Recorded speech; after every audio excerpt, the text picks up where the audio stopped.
protest escalated out of control and turned violent, which then led to the detention of BJP MP Tejashwi Surya and Union Minister Shobha Karandlaje. Getting you all the details of what ensued this afternoon.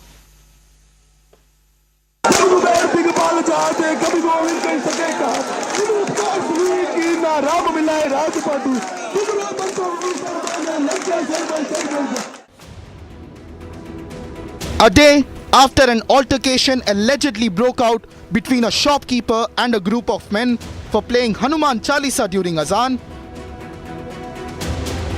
workers of right-wing organizations staged a massive protest. Dramatic scenes right there on our screens. Dramatic scenes right there on our screens. Mukesh being taken away inside this particular corridor out here, and the cops are trying to remove him from the protest site. They're saying that this is preventive action. Viewers note that Mukesh is the victim, he's not the perpetrator. Mukesh is the victim, he's not the perpetrator, and they're saying they're taking him away from here. Soon, the anger mounted. Tejashwi Surya joined the protests and was later detained. The BJP MP called on the Bengaluru City Commissioner to conduct a thorough and impartial investigation into the incident.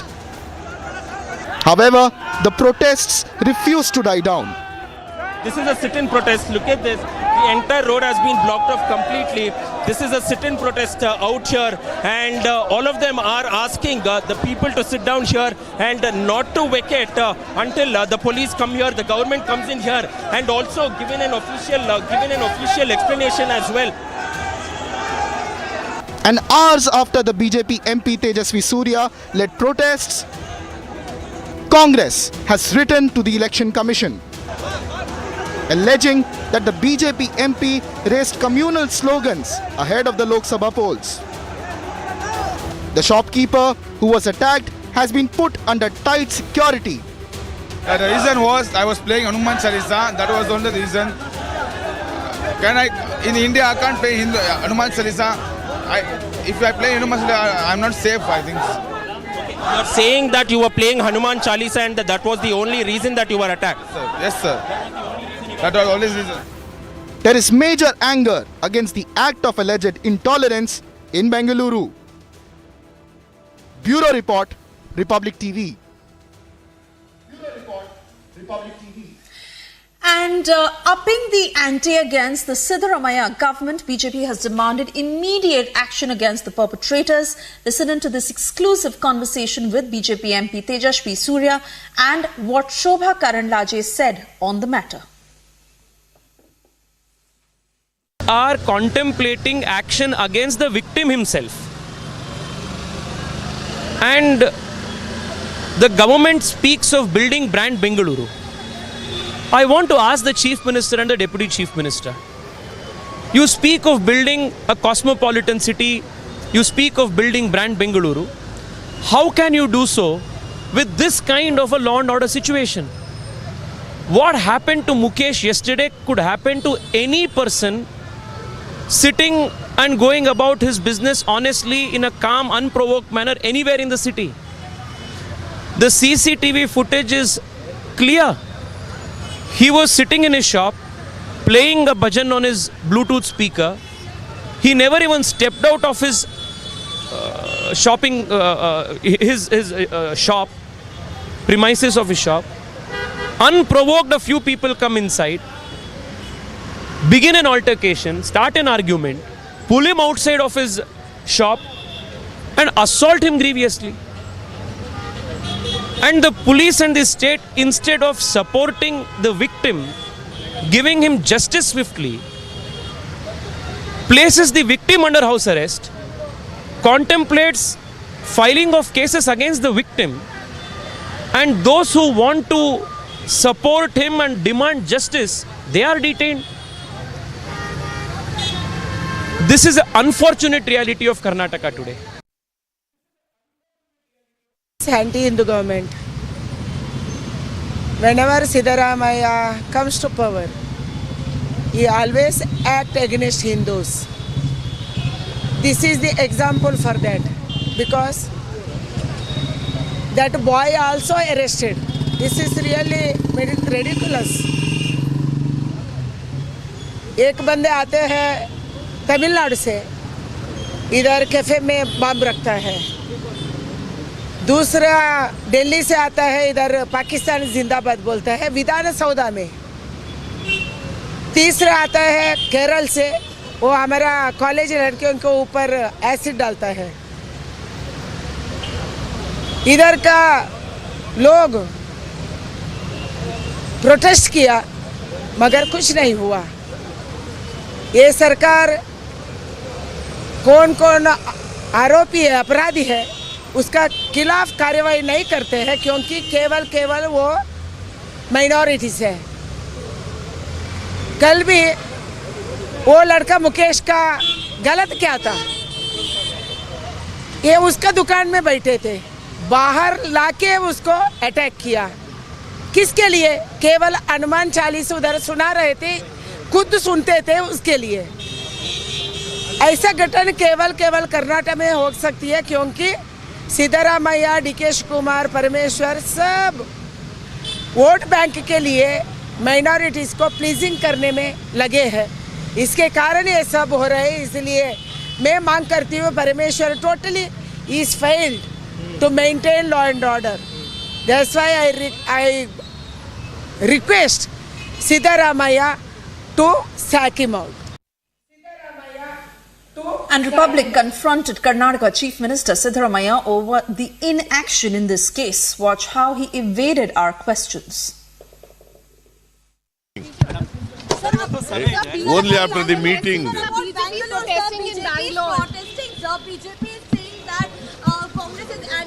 I am not going to react to you. Mr. Siddharamaiah, but there is a protest which is gearing up in Bengaluru. So what Congress is, Hey, Dari bidtira ilvo? Dari bidri.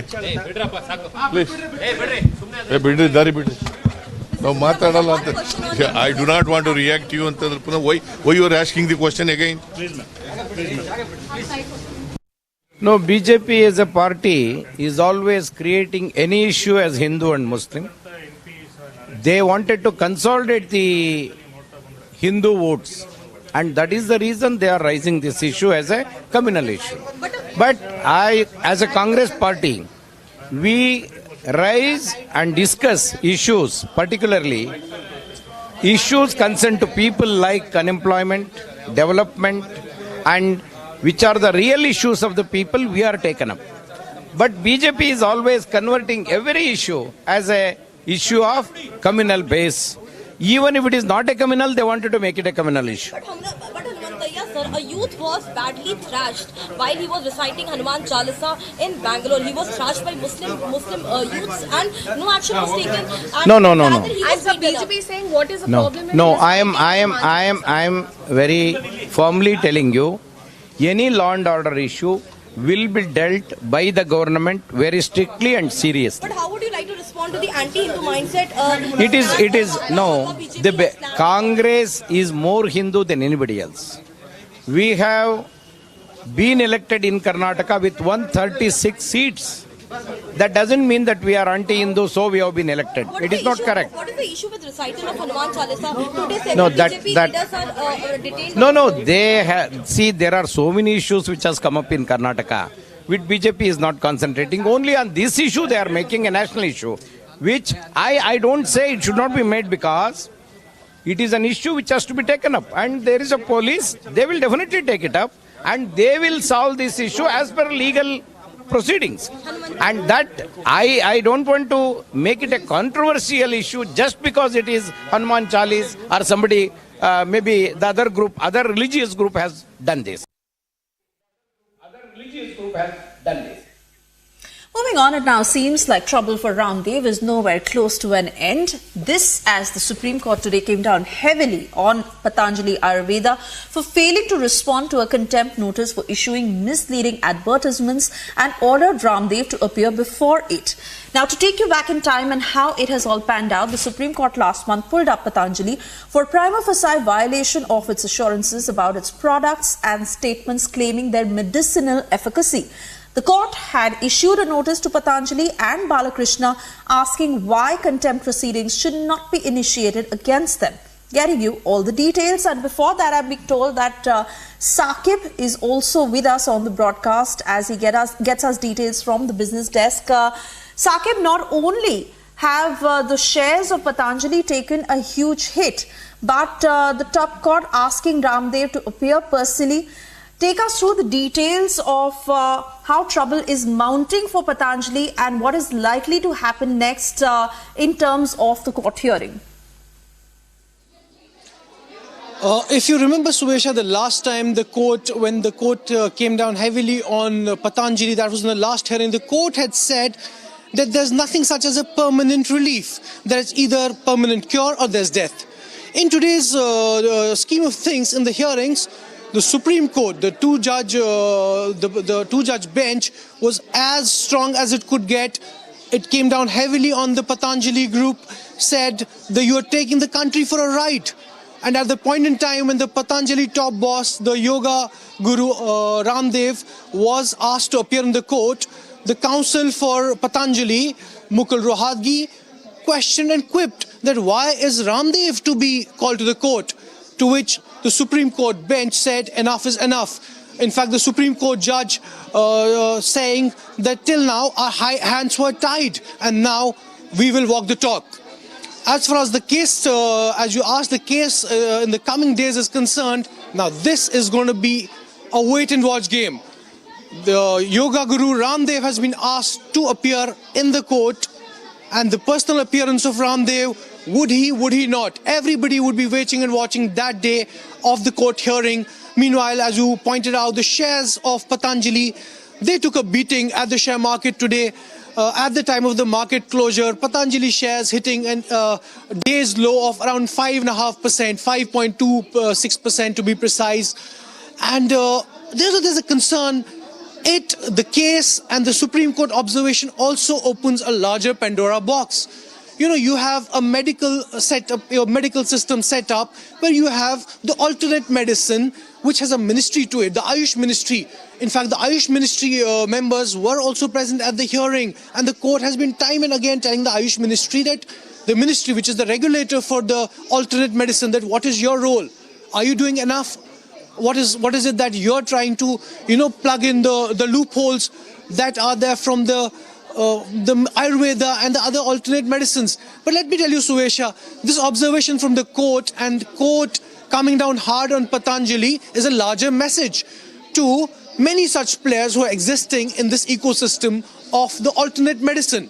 There was a lot of leeway that alternate medicine got for 6, 8, 10 years, and so much so that we have had a ministry assigned to it. But now questions posed by Supreme Court on the authenticity and on how the sensitivity that is beaten down by these claims of the likes of Patanjali, which says that we will give you permanent relief from chronic illnesses. So the problem from Patanjali has been time and again rampant advertising, glorifying the fact that Patanjali products will give you permanent relief, even from chronic illnesses, from life-threatening diseases, from lifestyle diseases. Suesha, you're aware how in today's day and age we have people suffering from obesity and several other lifestyle-oriented diseases. So Patanjali was this one hope to which people would look up to as a cure, which is backed by Ayurveda, which is backed by organic products. But here's a Supreme Court ruling that is come down hard on Patanjali. The business side of it is hit. It's a serious legal tangle. Yoga Guru Ramdev has been questioned and has been asked to be in person at the Supreme Court. Will Yoga Guru Ramdev have a physical appearance at the Supreme Court is a thing time will tell. Suesha, back to you. Oh yes, absolutely, Saqib, and it was high time this happened. For the moment, I want to thank you for getting us all those details. We continue to track the story very closely. It's also time for us to slip into a very short commercial break. Also, a quick check of the big stories we are tracking this evening as tensions escalate. Taliban retaliating to Pakistan airstrikes on Afghanistan territory.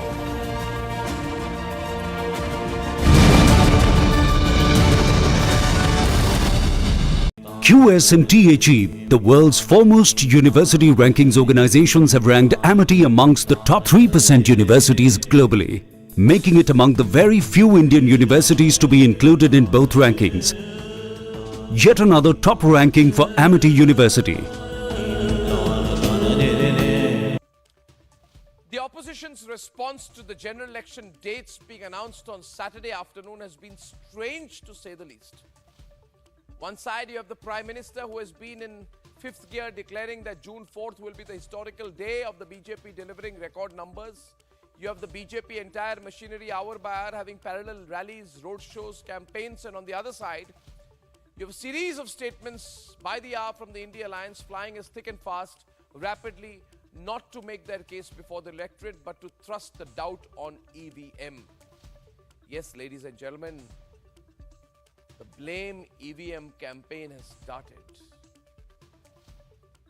a sort of strange campaign emerging. Ladies and gentlemen, this anti-EVM campaign is a non-starter in my view. And let me tell you why I say so. Because firstly, like the Honorable Supreme Court pointed out, the EVM was brought by the Congress.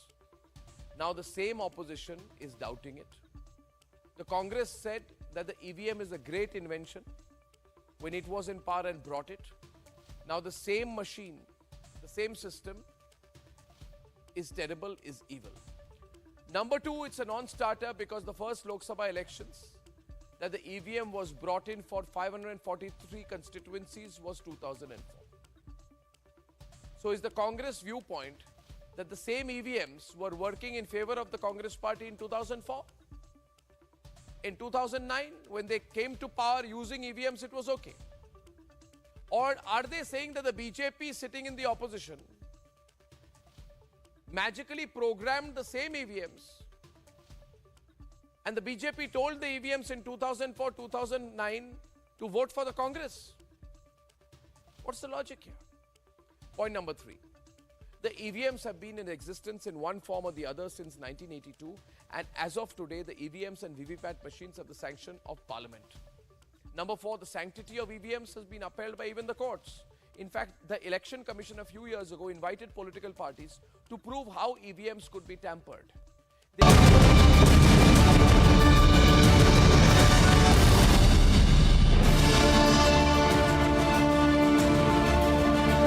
Thank you for staying with Republican. Well, a day after Pakistan conducted strikes in Afghanistan that killed around 8 people, Afghan Taliban has hit back at Pakistan both through a statement and retaliatory shelling. So far, 4 civilians and 3 soldiers who were severely wounded in Pakistan, with Taliban issuing a stern warning of bad consequences for Pakistan's actions. Getting you all the details in this report. Pakistan is back to its old ways of border disturbances. This time with strikes on Afghanistan-Pakistan border. A day after Pakistan conducted airstrikes in Afghanistan claiming to conduct anti-terrorist operations, the Afghan Taliban has hit back. At least 4 civilians and 3 soldiers in Pakistan were severely wounded after heavy shelling on the border from the Afghan side. Now the Taliban has hit back. They have carried out strikes on the Pakistani soldiers as well as civilians, in which 8 civilians are injured, including the 4 soldiers. Important to mention that yesterday the Pakistan carried out the attack on alleged headquarters of the TTP commanders. The Taliban slammed Pakistan for violating its sovereignty and issued a stern warning that such actions can have bad consequences. The Afghan-Pakistan showdown comes just days after the new Pakistani government of Shehbaz Sharif was installed in Pakistan. The Taliban also took a jibe on Pakistan's military by summoning the Pakistani ambassador and warning him not to allow some circles to complicate the relationship between the 2 neighboring Muslim countries.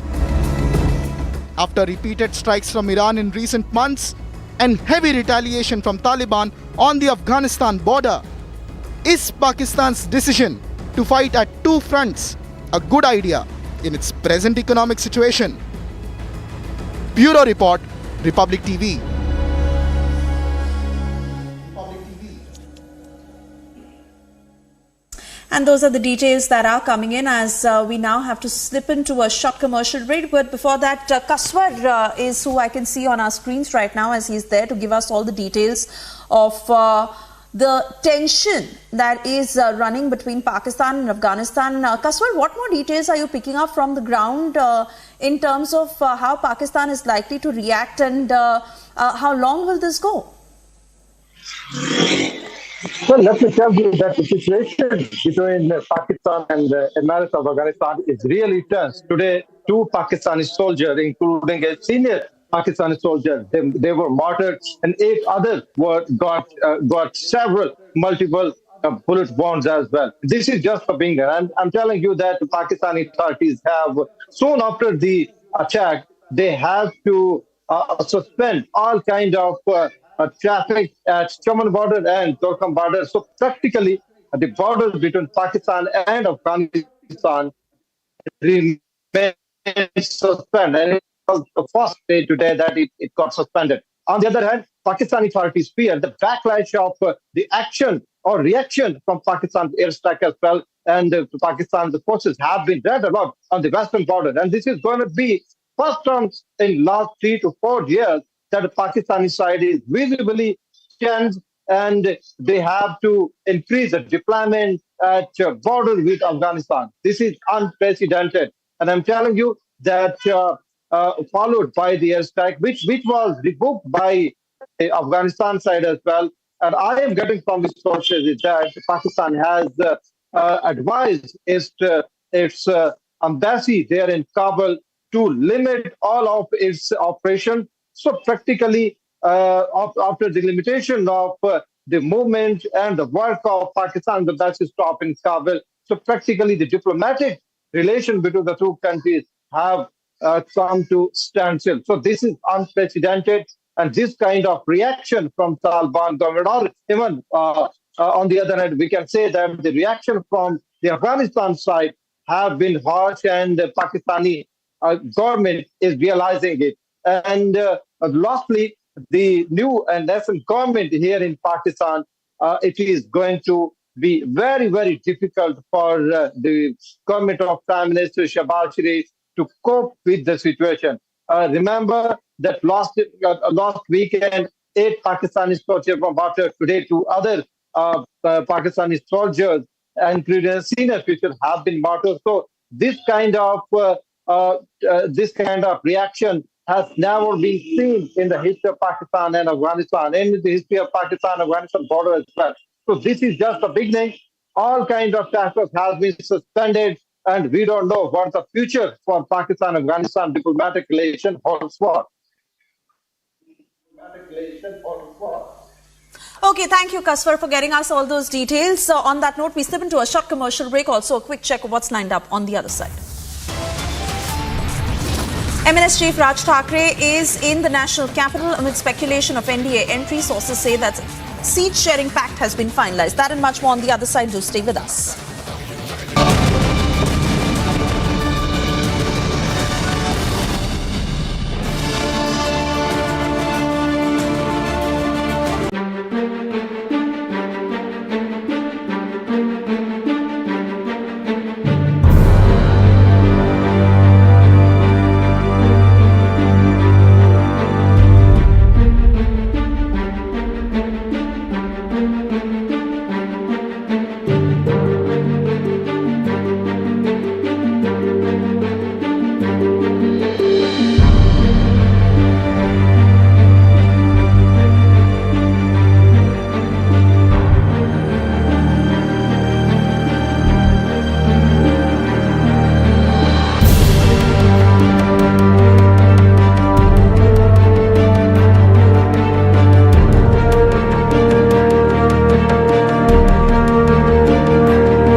Mega showdown over Hanuman Chalisa in Bengaluru. BJP hits the streets. Siddaramaya's corps resort to use of force.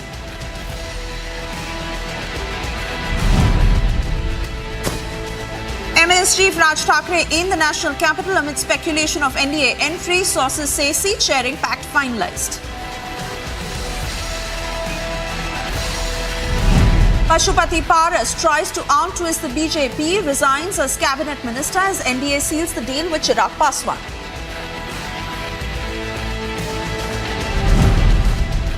In Karnataka, Sadanand Gowda continues to keep BJP on the edge as suspense over next move continues.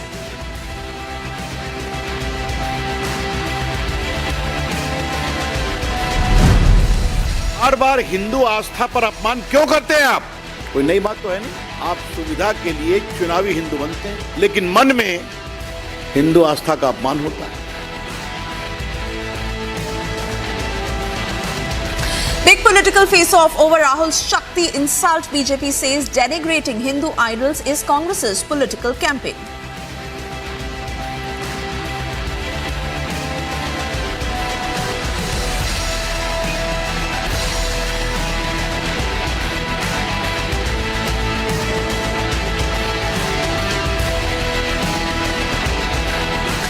And while the battle lines have been drawn, all parties are going all out ahead of the big election. On a 400-plus seat mission, BJP is now trying to seal a deal with MNS Chief Raj Thackeray. In fact, Raj Thackeray, who met with Home Minister Amit Shah this afternoon, and sources suggest that the deal has now been finalized. This meeting that happened in the national capital, Republic has learned that Raj Thackeray held talks with Fadnavis at least 3 times in Mumbai. And top sources have also suggested that one Lok Sabha seat and one Rajya Sabha seat that will be given to the MNS. Furthermore, 22 to 25 Vidhan Sabha seats are also with Raj Thackeray, and that is the consensus that has been agreed upon by both sides. Pictures on the right of your screens of the meeting that happened this afternoon between Raj Thackeray and Amit Shah as Raj Thackeray in the NDA fold now, and the final consensus on the seat sharing that was drawn upon this afternoon. Let me straight away cut across to Sandeep to get more details on the same, because Sandeep, this is significant. The seat sharing deal that has been finalized is what we've learned. The final announcement, of course, that is to be made on what exactly has been agreed upon by both sides. But politically, Raj Thackeray being looked at as a vote cutter, and with him joining the NDA fold, the NDA, of course, getting stronger in Maharashtra. Give us the various scenarios and what can be expected in that final announcement. This, of course, as we've put out what our sources have told us. Yes, Suvesha, Raj Thackeray indeed has a lot of attraction in the state of Maharashtra, apart from he being a mass communicator. In fact, he knows the senses of Marathi Manus, he knows how to hit on the sentiments of the people, and he is aware of the things that happens in the state of Maharashtra and how things have unfurled in the state of Maharashtra. Depending on the past that he had with Shiv Sena and Balasaheb Thackeray, he is considered to be the clone of Balasaheb Thackeray, and definitely in order to take on Uddhav Thackeray, Raj Thackeray is someone who Bharatiya Janata Party believes that could be crucial in upcoming elections as well. So now in that scenario, Raj Thackeray's entry is very important. Apart from this, Raj Thackeray fields a lot of candidates in the state of Maharashtra but fails to get a single seat. As far as assemblies is concerned, he just has only one MLA in the state of Maharashtra, that is from Dombivli. So in such a scenario, if at all Raj Thackeray enters into NDA, this will benefit to NDA, and the vote share that Raj Thackeray's party has, that will be converted in the vote of NDA, and that will benefit for the candidates of the National Democratic Alliance in the state of Maharashtra. Apart from this, Raj Thackeray has the Thackeray brand in himself. So definitely this will also benefit Bharatiya Janata Party and the NDA in the state of Maharashtra. Moreover, what we are learning right now, that Bala Nandgaonkar, he has just met Raj Thackeray at his residence in Shivaji Park after Amit Shah's meeting. Raj Thackeray met Bala Nandgaonkar. Bala Nandgaonkar is someone who is said to be that he may be someone who can be fielded from South Mumbai seat. Although there is no clarity, no confirmation over, or no declaration over whether Bala Nandgaonkar will be fielded from South Mumbai seat, because so far there hasn't been any, discussion or any hints have been given by Bharatiya Janata Party whether Raj Thakray's party will be given a seat from South Mumbai. Definitely, Raj Thackeray will have something if he joins the NDA. But what will be that? Whether it will be the Lok Sabha seat or whether it will be any corporation that he wants right now in the state of Maharashtra, that is something that we have to look out for. But yes, definitely he may enjoy, a seat sharing in the state of Maharashtra as far as Lok Sabha and Assembly elections are concerned, and also he may have a role in upcoming corporation elections as well in the various corporations in the state of Maharashtra. Absolutely, Sandeep, and we wait for the formal announcement on that. For the moment, thank you for getting us all these details. And in a big blow to JMM, former Jharkhand Chief Minister Hemant Soren's sister-in-law and former JMM MLA Sita Soren have joined the BJP in New Delhi. The three-term MLA says she never got respect in JMM that she truly deserved, adding that there is a need for change in Jharkhand to save the lives of tribal people. Listen in.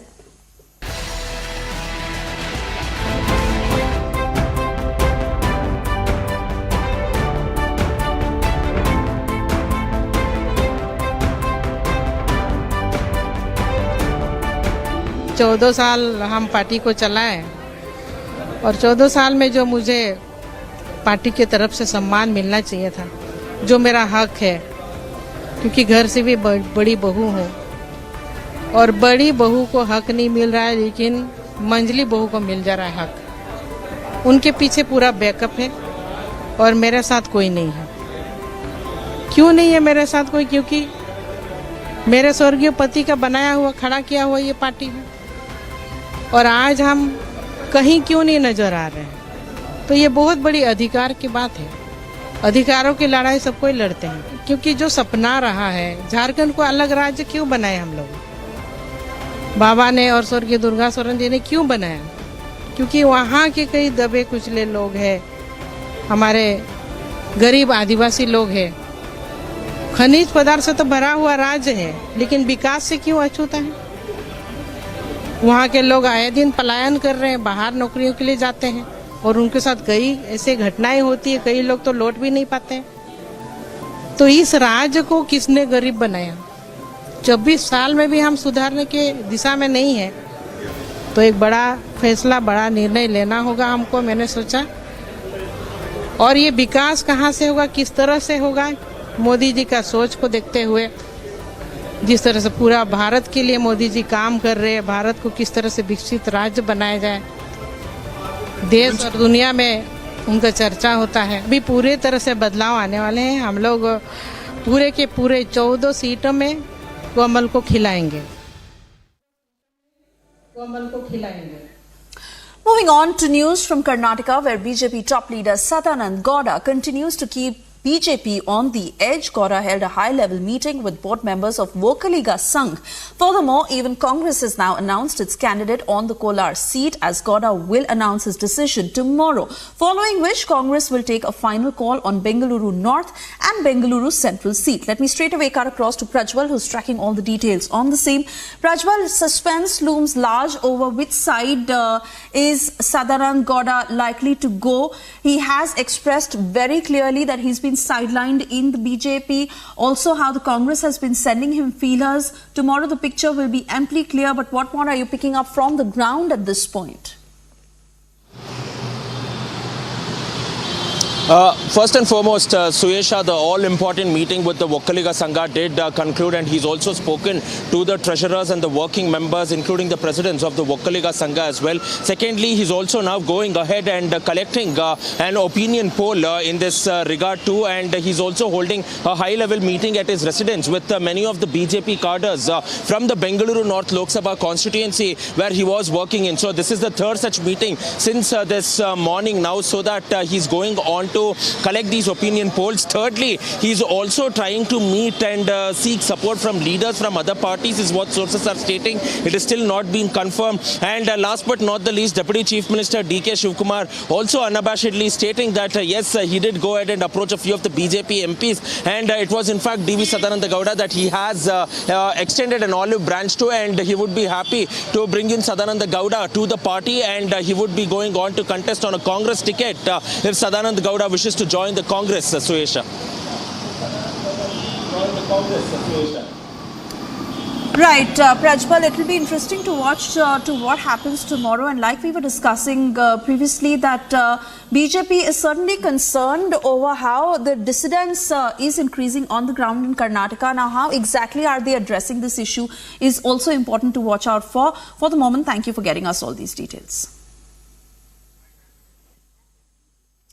And let's listen into excerpts of Prime Minister Modi as he went on to launch a scathing attack against the Congress and Rahul Gandhi, most importantly, and that was once again. Listen in. साथियों, INDI alliance वाले लोग बार-बार जानबूझकर हिंदू धर्म का अपमान करते हैं। हिंदू धर्म के खिलाफ इनका हर बयान बहुत सोचा समझा हुआ होता है। हिंदू धर्म में शक्ति का मतलब होता है मातृशक्ति, नारी शक्ति। कांग्रेस और डीएमके का इंडी अलायंस कह रहा है कि वो इसका विनाश करेंगे। तमिलनाडु में मुद्रा योजना के तहत जो हजारों करोड़ रुपए का लोन दिया गया है, उसकी ज्यादातर लाभार्थी ये मेरी बहनें हैं, हमारी बेटियां हैं। इसलिए आज नारी शक्ति मोदी के साथ उसका सुरक्षा कवच बन करके खड़ी है।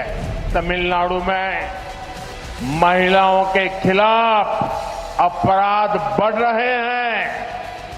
19 अप्रैल को मेरी माताओं बहनों को डीएमके के इस महिला विरोधी माइंडसेट के खिलाफ भी वोट करके उनको सजा देनी है। साथियों, डीएमके और Congress two sides of the same coin है। डीएमके और कांग्रेस का मतलब है बिग करप्शन। डीएमके और कांग्रेस का मतलब है वन फैमिली रूल। इसलिए देश में कांग्रेस की छुट्टी हुई तो देश आज 5G टेक्नोलॉजी में पहुंच गया है। बीजेपी सरकार तमिलनाडु के डेवलपमेंट के लिए lakhs of crore of rupees भेज रही है और यहां की सरकार उसे लूटने में लगी है। अब तमिलनाडु ये डिसाइड कर चुका है कि 19 अप्रैल को एक वोट बीजेपी को जाएगा, एनडीए को जाएगा। साथियों, बीजेपी और एनडीए बड़े सपने देखती है, बड़े लक्ष्य बनाती है और उन्हें हासिल करके भी दिखाती है।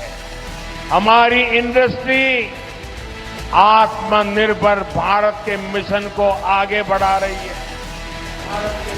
Time now for a short commercial break. On the other side, we get you details of the mega showdown over Hanuman Chalisa in Bengaluru. BJP hit the streets. Siddharamaya's cops resort to use of force. Pashupati Paras tries to arm twist the BJP, resigns as cabinet minister as NDA seals the deal with Chirag Paswan.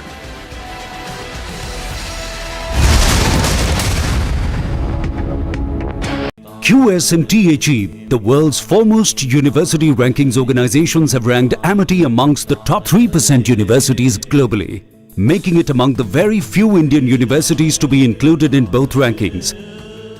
Yet another top ranking for Amity University. The opposition's response to the general election dates being announced on Saturday afternoon has been strange, to say the least. One side, you have the Prime Minister, who has been in fifth gear, declaring that June 4th will be the historical day of the BJP delivering record numbers. You have the BJP entire machinery hour by hour having parallel rallies, roadshows, campaigns, and on the other side, you have a series of statements by the hour from the NDA Alliance flying as thick and fast, rapidly, not to make their case before the electorate, but to thrust the doubt on EVM. Yes, ladies and gentlemen, the blame EVM campaign has started. It's a sort of strange campaign emerging. Ladies and gentlemen, this anti-EVM campaign is a non-starter in my view. And let me tell you why I say so. Because firstly, like the Honorable Supreme Court pointed out, the EVM was brought by the Congress. Now the same opposition is doubting it. The Congress said that the EVM is a great invention when it was in power and brought it.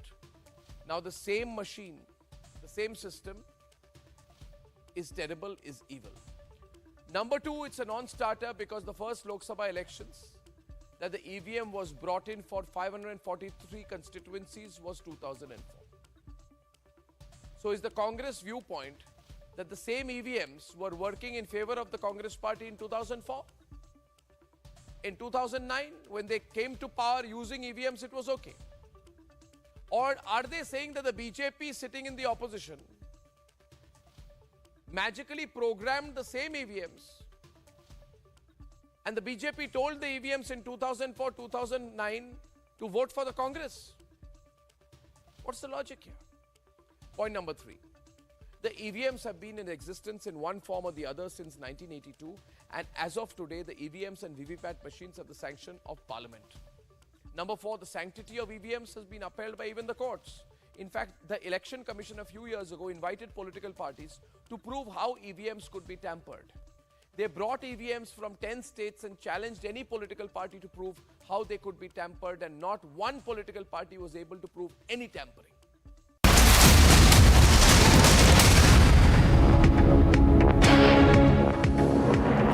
Thank you for staying with Republican. Well, the political war of words over Rahul Gandhi's Shakti remark that has escalated as BJP leader Ravi Shankar Prasad hit out at the Congress. He said that Rahul Gandhi is now habituated to making derogatory remarks about Hindu Dharam while also portraying himself as a follower of the religion only during the elections. Listen in.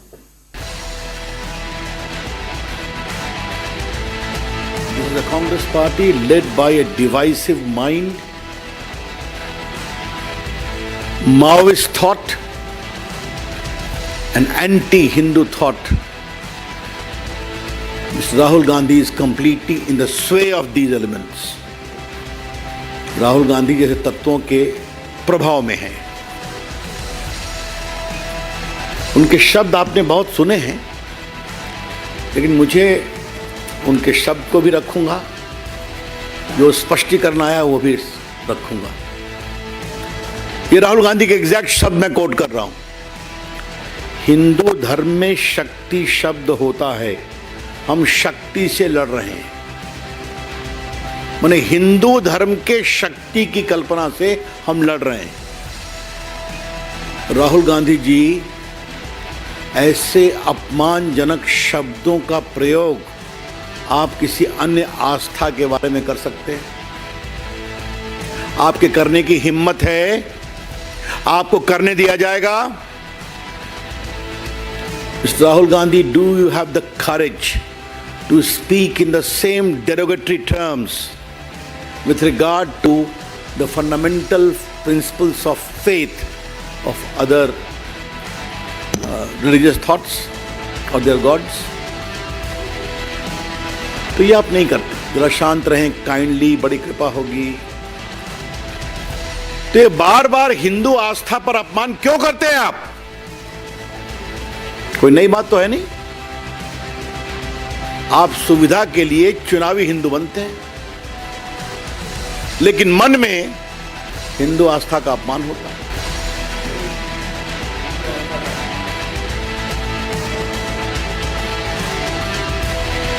President Draupadi Murmu approved the resignation of Drs. Tamilisai Soundararajan as Governor of Telangana and Lieutenant Governor of Puducherry. C.P. Radhakrishnan has now been appointed to fulfill duties until regular arrangements were made.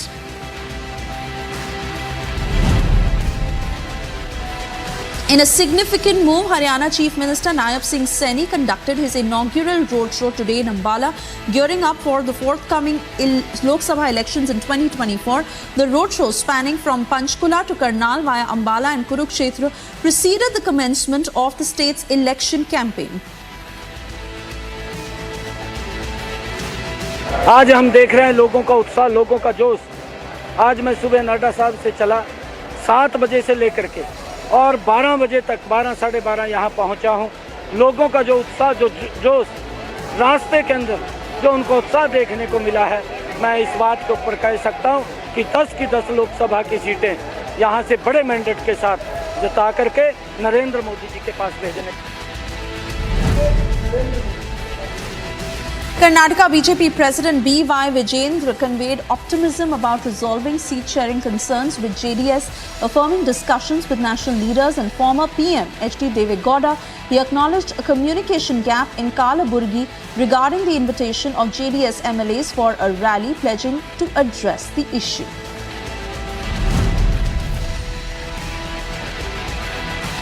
Following the signing of the seat-sharing agreement between PMK founder S. Ramados and Tamil Nadu BJP President K. Annamalai highlights the alliance's robustness. Annamalai announced the participation of both Ramados and Anbumani Ramados in a public meeting in Salem, where PM Modi will deliver a speech.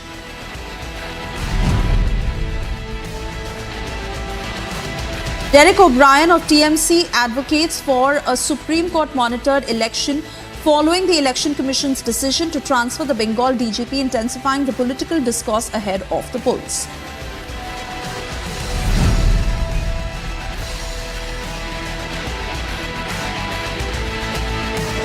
Following Derek O'Brien's call for Supreme Court monitored elections, West Bengal BJP President Sukanta Majumdar rebukes TMC, accusing them of attempting to rewrite the constitution and influence the electoral process.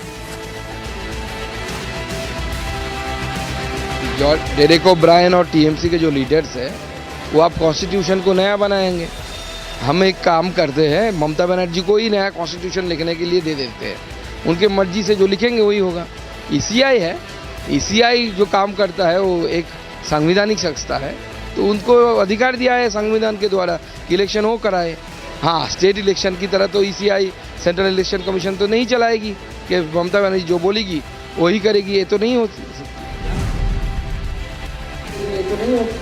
Nalgonda police intercepted a vehicle and confiscated gold worth 5.73 crore rupees, which was en route from Medial Guda to Khammam. This comes amidst heightened election preparations. Additional details are awaited.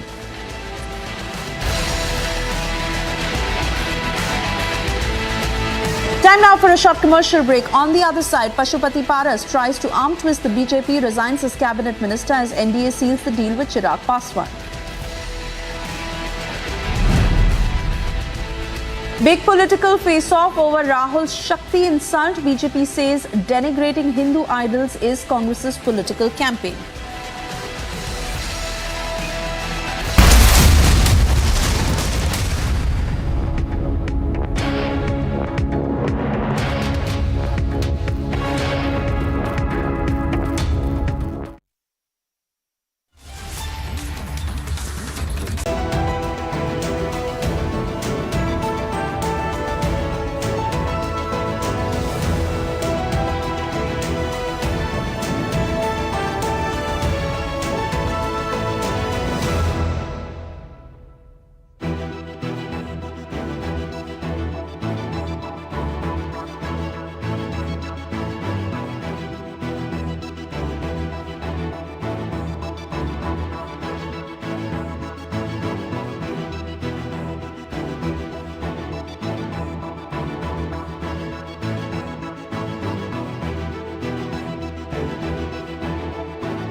I'm very, very happy to announce that Niva Bupa Health Insurance has come on board as Republic TV's studio model.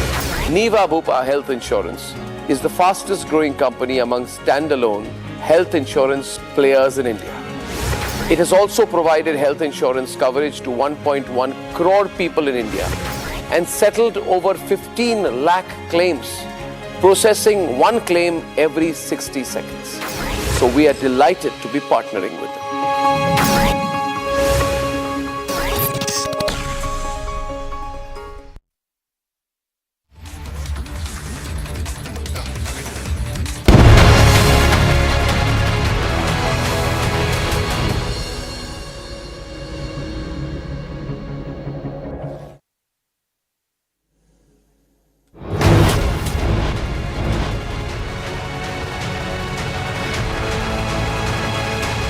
Mega showdown over Hanuman Chalisa in Bengaluru. BJP hits the streets. Siddaramaia's cops resort to use of force.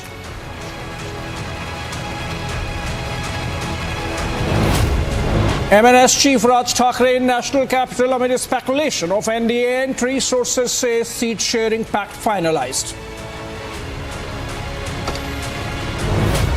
Malayalam media report throws light on Siddiq Kappan's alleged role in ordering attacks on BJP leaders.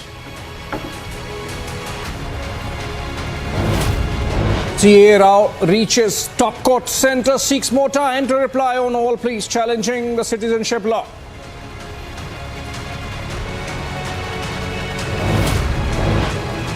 Supreme Court makes scathing observations in money laundering case, says Satender Jain prima facie guilty.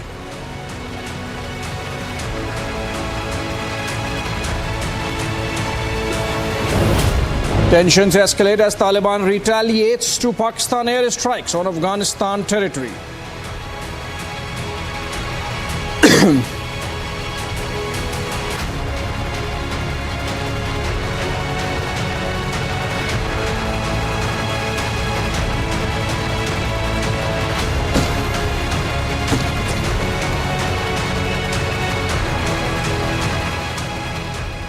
Good evening and welcome friends to this Tuesday edition of Biggest Story Tonight. We're going to focus on the Hanuman Chalisa row panning out in Karnataka, as also alignments and realignments taking place in the political space both along the NDA and the UPA lines.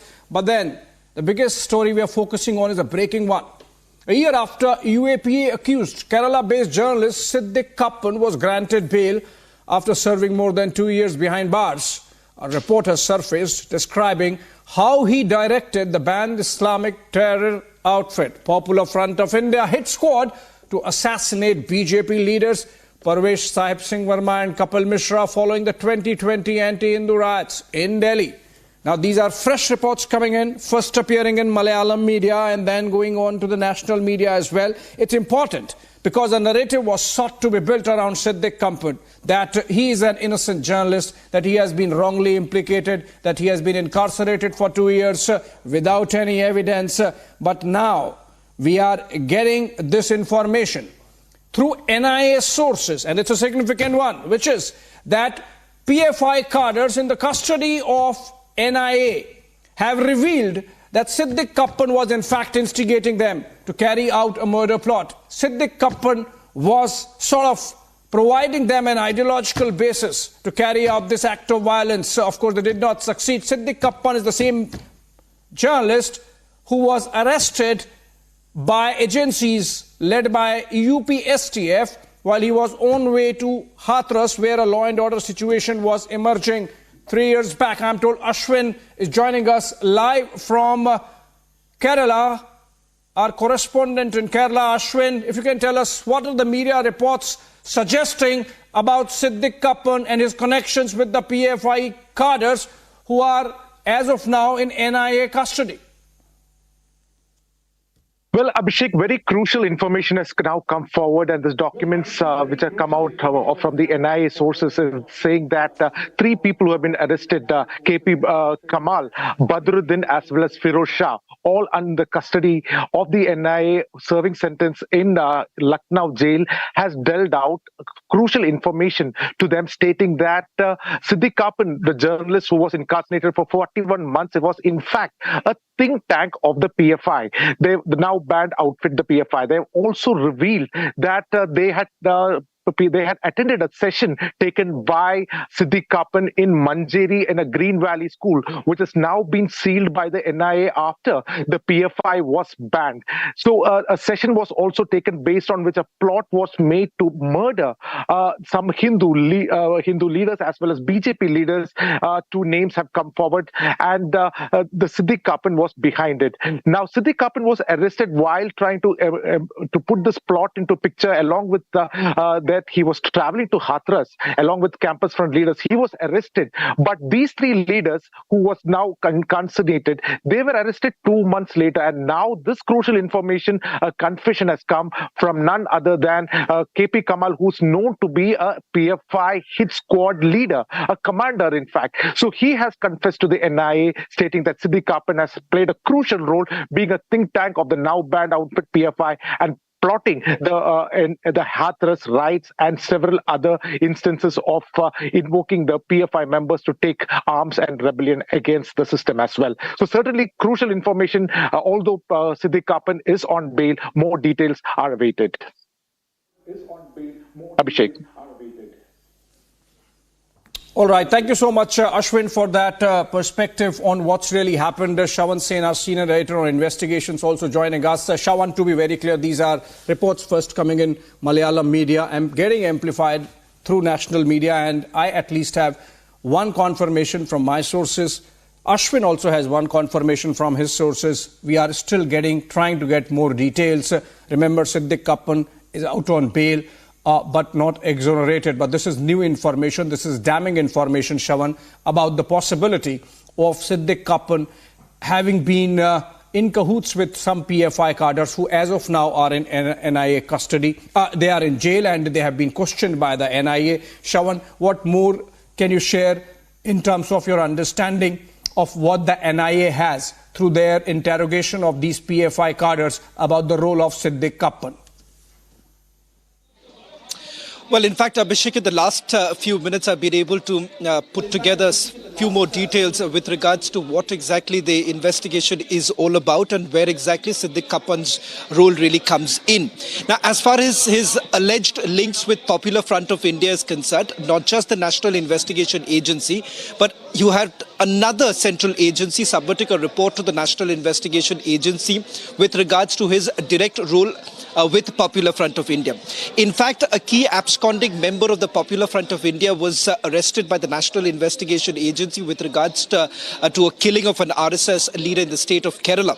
We are given to understand that a hit squad was being carried out, and the hit squad was essentially given the task for carrying out these activities in the state of Karnataka as well as Kerala. In fact, the media particularly was also being utilized by the Popular Front of India. That's where the role of Siddiq Kapan also comes into the picture, because remember, what has turned out is that there has been a money trail.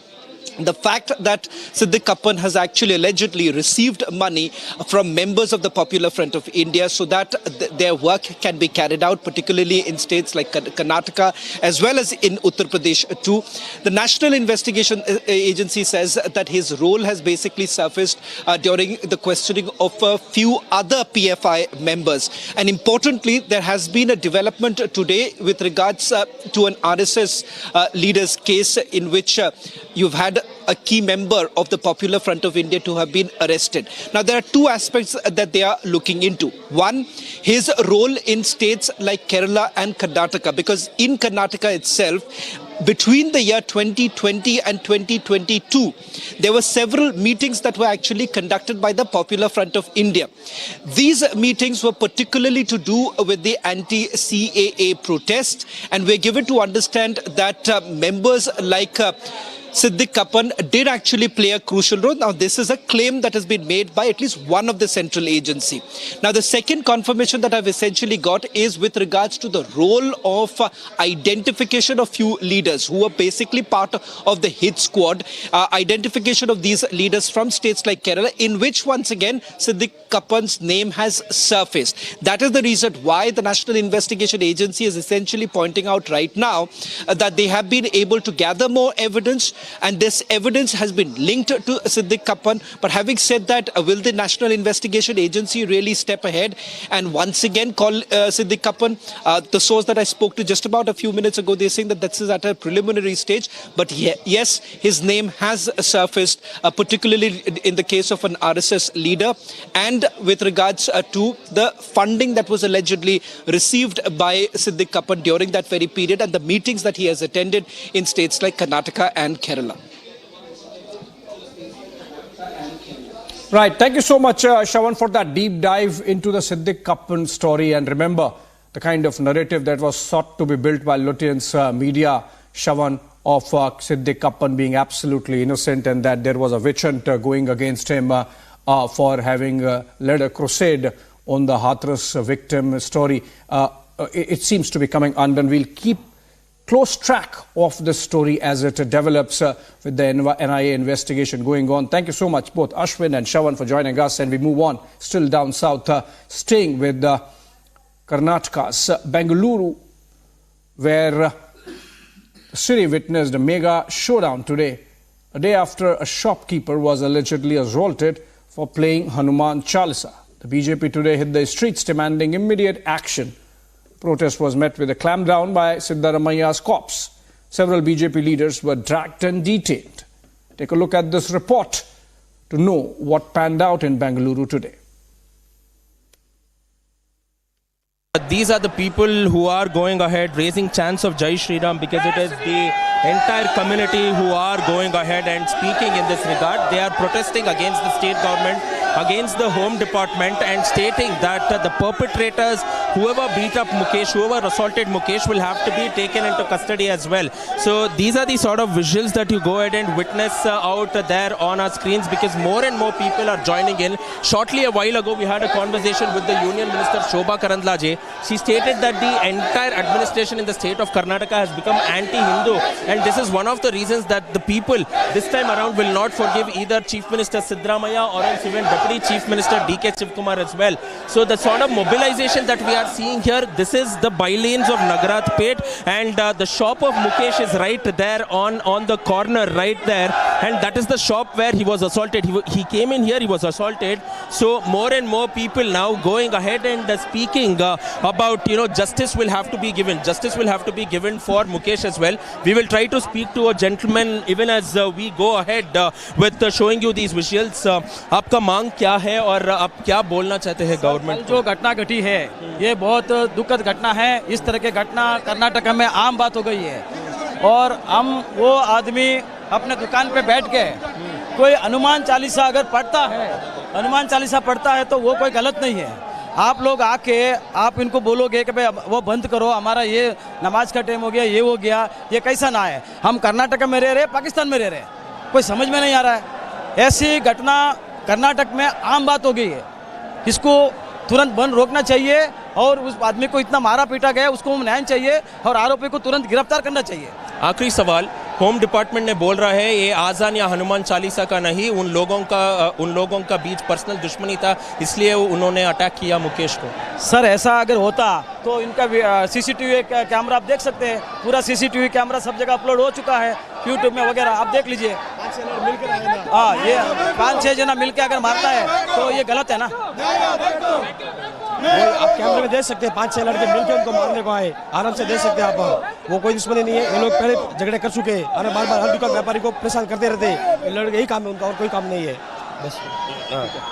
This is the voice of the people out here, because more and more people mobilizing now after Union Minister as well as a BJP MLA also came in here. Initially they were prevented by the cops not to meet Mukesh as well, but the people came in not only from, it is no more representing a party, it is more of representing the entire community, and the people of Bengaluru have come in here, pro-Hindu organizations have come in here.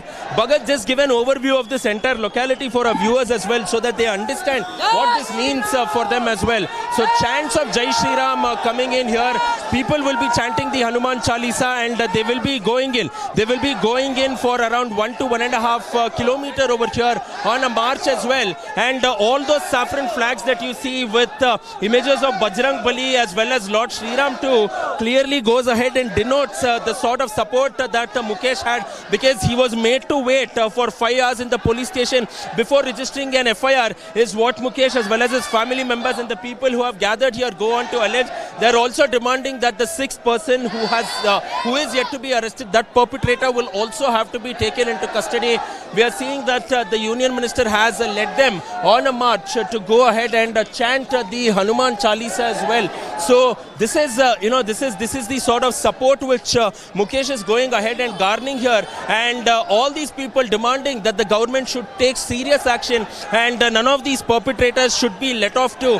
Meanwhile, the government is also going ahead and stating that there should be no sort of religion or any sort of color that should be given to this entire protest.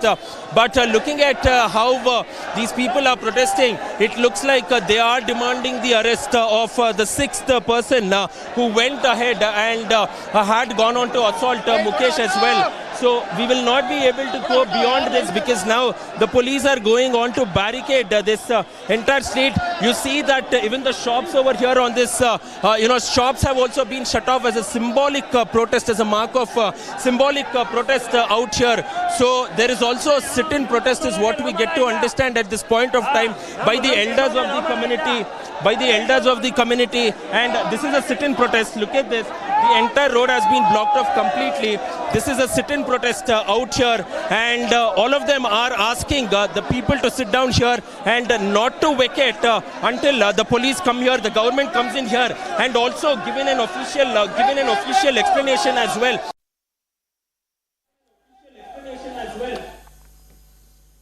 All right, that seems like a complete mobilization by the saffron forces on the Hanuman Chalisa episode.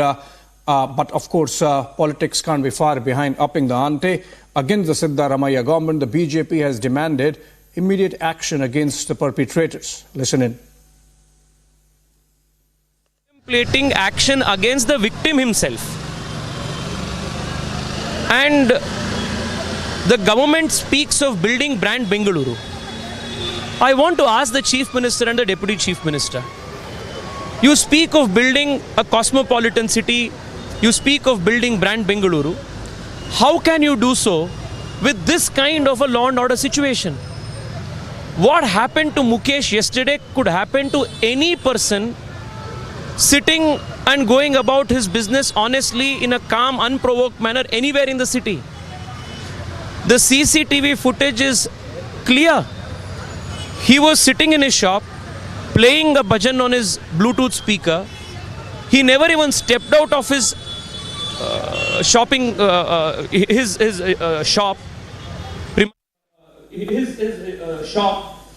All right, amid all this turmoil in Bengaluru, Republic in fact caught up and confronted Karnataka Chief Minister Siddaramaiah over inaction in the case. Watch as he evades our questions. Only after the meeting.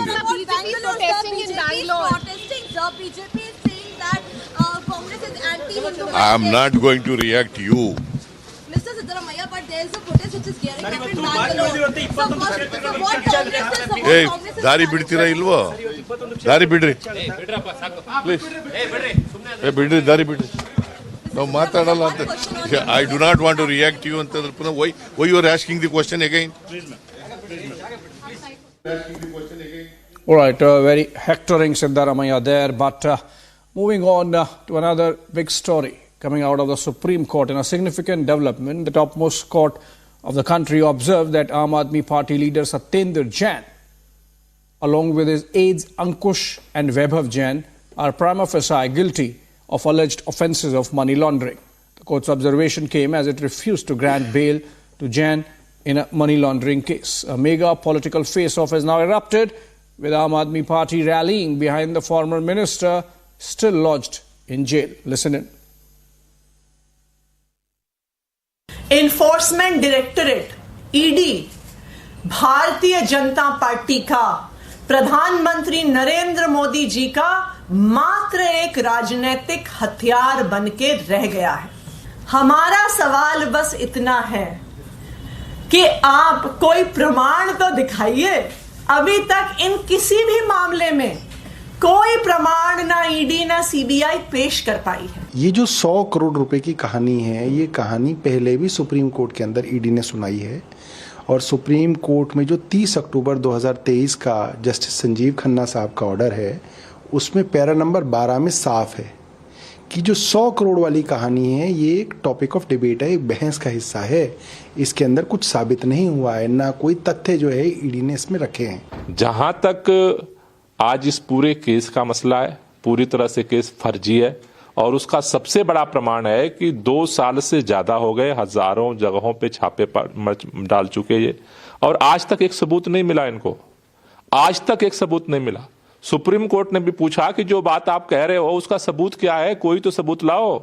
आज तक ED CBI कोई सबूत नहीं सामने ला पाए। इनके बयानों पे मत जाइए, दिन भर खाली हैं, बयान ही देते रहते हैं। बताइए ना, वीरेंद्र सचदेवा बताएं कि दिल्ली के लिए उन्होंने एक काम कोई किया हो।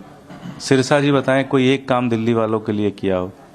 कोई एक काम बता दे भारतीय जनता पार्टी ने, चाहे उनकी केंद्र सरकार हो चाहे उनकी दिल्ली में 15 साल एमसीडी की सरकार है, कि एक काम उन्होंने दिल्ली वालों के लिए किया है। सिर्फ और सिर्फ राजनीति कर रहे हैं। अपोजिशन को डराओ, धमकाओ, सम्मन भेजो, जेल भेजो, सब कुछ करो।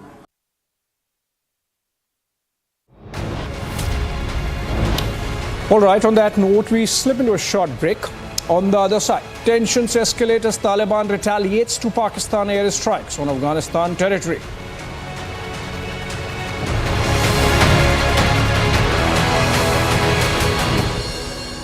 QS and THE, the world's foremost university rankings organizations, have ranked Amity amongst the top 3% universities globally, making it among the very few Indian universities to be included in both rankings. Yet another top ranking for Amity University.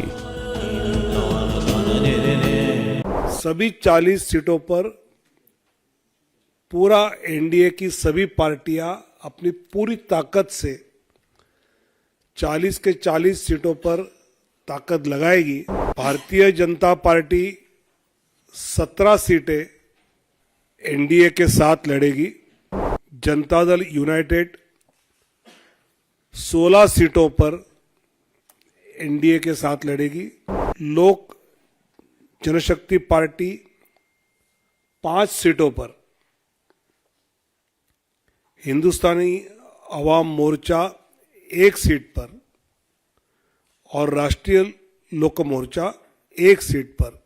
Bharatiya Janata party, Janata Dal United, लोक जनशक्ति party, Hindustani Awam Morcha और राष्ट्रीय लोक मोर्चा, ऐसे सभी का जो NDA गठबंधन बिहार में एक साथ होकर चुनाव लड़ेगा। भले पार्टी के अपने अपने चुनाव चिन्ह अपने अपने सीटों पे अलग हो, लेकिन सभी 40 सीटों पर पूरा एनडीए की सभी पार्टियां अपनी पूरी ताकत से 40 के 40 सीटों पर ताकत लगाएगी और सभी सीटें जीत कर आएंगी। ये हमारा विश्वास है।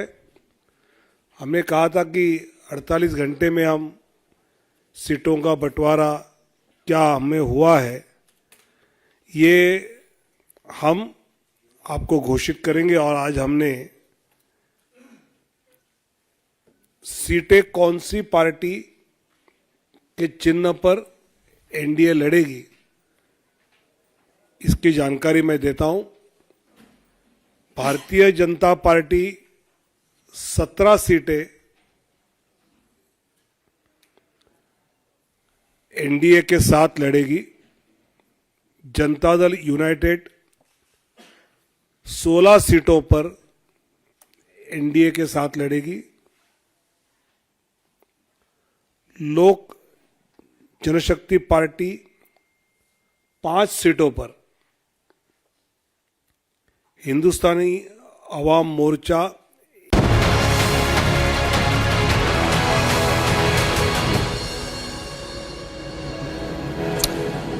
Welcome back. A day after Pakistan conducted strikes in Afghanistan that killed around 8 people, the Afghan Taliban regime has hit back at Pakistan both through a statement and retaliatory shelling. So far, 4 civilians and 3 soldiers have been severely wounded on the Pakistani side of the Durand line, with Taliban issuing a stern warning of bad consequences for Pakistan's actions. Here's a comprehensive report.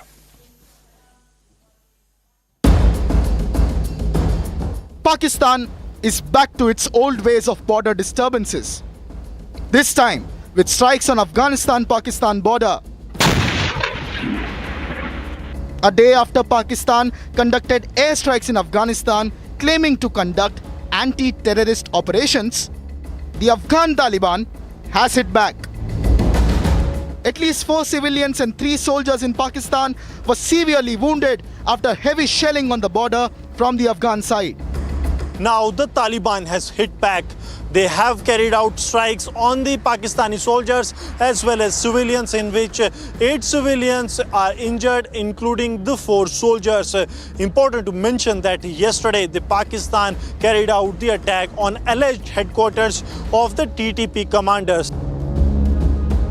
The Taliban slammed Pakistan for violating its sovereignty and issued a stern warning that such actions can have bad consequences. The Afghan-Pakistan showdown comes just days after the new Pakistani government of Shehbaz Sharif was installed in Pakistan. The Taliban also took a jibe on Pakistan's military by summoning the Pakistani ambassador and warning him not to allow some circles to complicate the relationship between the 2 neighboring Muslim countries. After repeated strikes from Iran in recent months and heavy retaliation from Taliban on the Afghanistan border, is Pakistan's decision to fight at 2 fronts a good idea in its present economic situation? Bureau Report, Republic TV.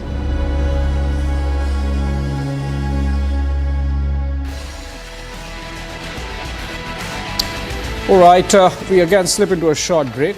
On the other side, Pashupati Paras tries to arm twist BJP, resigns as cabinet minister as NDA seals the deal with Chirag Paswan. Also, big political face-off over Rahul Shakti insult. BJP says denigrating Hindu idols is Congress's political campaign. The controversy continues on the other side.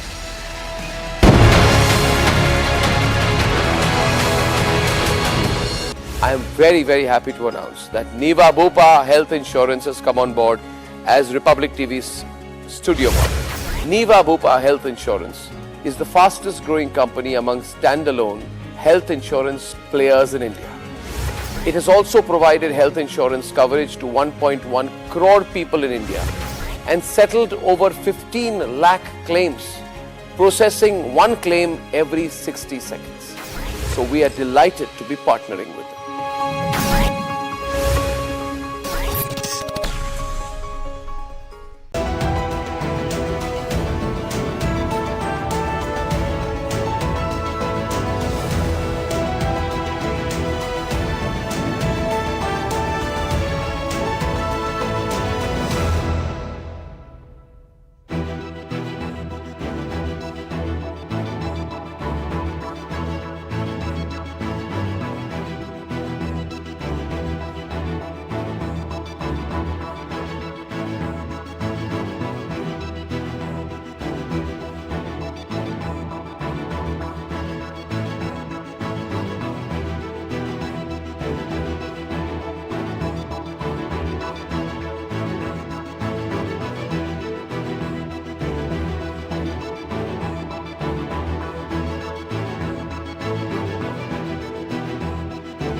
very, very happy to announce that Niva Bupa Health Insurance has come on board as Republic TV's studio partner. Niva Bupa Health Insurance is the fastest growing company among standalone health insurance players in India.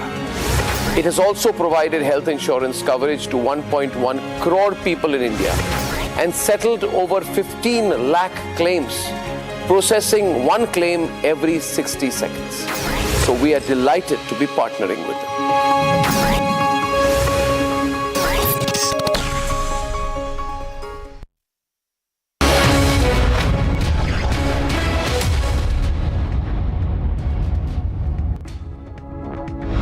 Superfast 50 at 7:30. I'm Suesha Sound. Beginning with the first story. Prime Minister Narendra Modi launched a scathing attack on the DMK Congress alliance and called them two sides of the same coin. He said that DMK and Congress mean big corruption and one family rule. साथियों, DMK और Congress two sides of the same coin है. Prime Minister Modi slammed India Alliance for insulting Hindu Dharma and said that Congress DMK India Alliance never speak against each other religions but keep insulting Hindu Dharma.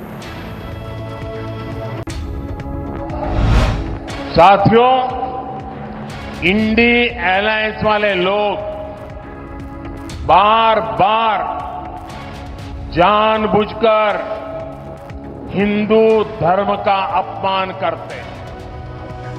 Hindu धर्म के खिलाफ इनका हर बयान बहुत सोचा समझा हुआ होता है. Prime Minister Modi hit out at Congress MP Rahul Gandhi over his Shakti remark and said that those who aim to destroy the Shakti get destroyed themselves. हमारे शास्त्र साक्षी है कि विनाश उनका होता है जो शक्ति को खत्म करने का विचार रखते हैं. ऐसे खतरनाक आइडियाज को हराने की शुरुआत 19 अप्रैल को सबसे पहले मेरा तमिलनाडु करेगा. RLJP President Pashupati Kumar Paras resigned as Union Minister. He alleged injustice after NDA Alliance announced candidates for Bihar Lok Sabha but gave 0 seats to his party. Shiv Sena is likely to declare its seats today. Maharashtra Chief Minister and Shiv Sena Chief Eknath Shinde camp conducted a meeting with his MPs and assured that seat sharing will happen with mutual consent of all parties. Amid buzz of MNS joining the NDA in Maharashtra, MNS leader Raj Thackeray met Union Home Minister Amit Shah in Delhi. This in the presence of BJP National General Secretary Vinod Tavade. A day after an altercation allegedly broke out between a shopkeeper and a group of men for playing Hanuman Chalisa during Azan, workers of right-wing organizations staged a massive protest where deafening chants of Jai Shri Ram were raised.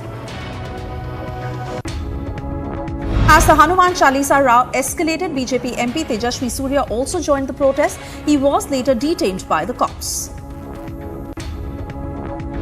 Congress has written to the Election Commission to complain against BJP leaders including Tejashwi Surya. The charge is against raising communal slogans ahead of the polls. On implementation of CAA in Uttarakhand, Chief Minister Pushkar Singh Dhami said procedure to make CAA an act is underway. CM Dhami said a committee has been formed to see how it will be implemented on the ground.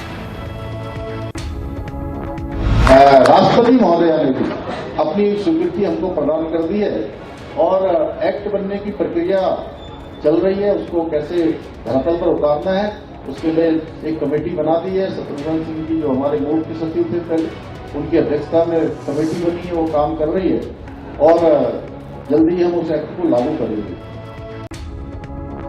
Former Jharkhand Mukti Morcha MLA and sister-in-law of former Jharkhand Chief Minister Hemant Soren, Sita Soren, today joined the BJP. She was the General Secretary of JMM. After joining BJP, Sita Soren said that she never got respect in JMM despite working there for 14 years and hence decided to move on to join the BJP. She further said that there is a need for change in Jharkhand and expressed confidence in Prime Minister Modi.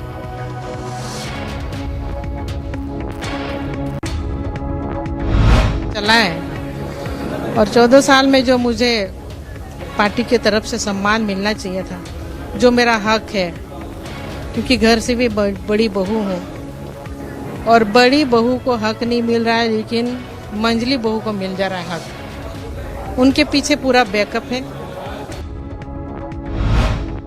India's former ambassador to the United States, Taranjeet Singh Sandhu, joined BJP in Delhi. Taranjeet Singh Sandhu said that India-US relations have transformed in the last 4 years. On being asked if he would contest in the Lok Sabha elections, he said that he will let the party take the decision on this. He thanked Prime Minister Modi, party president and Home Minister for encouraging him to follow this path.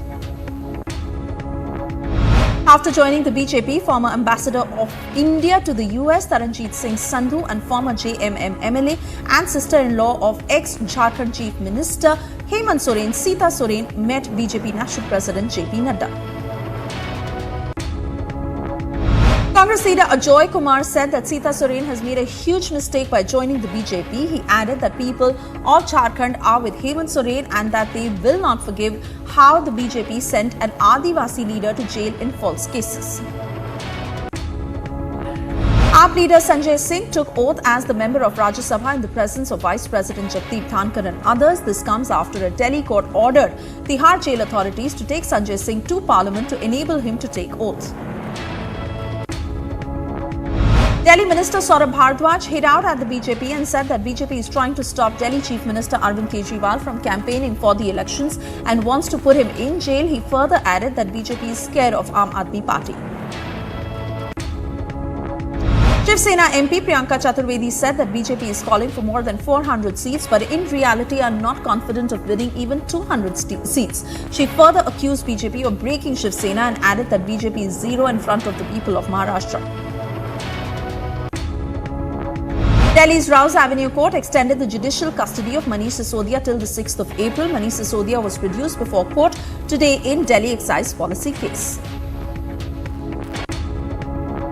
Supreme Court pulled up Patanjali Ayurveda for not filing a reply to the show cause notice. This comes after Yoga Guru Acharya Ramdev was served a show cause notice in contempt proceedings against him over misleading advertisements of Patanjali Ayurveda.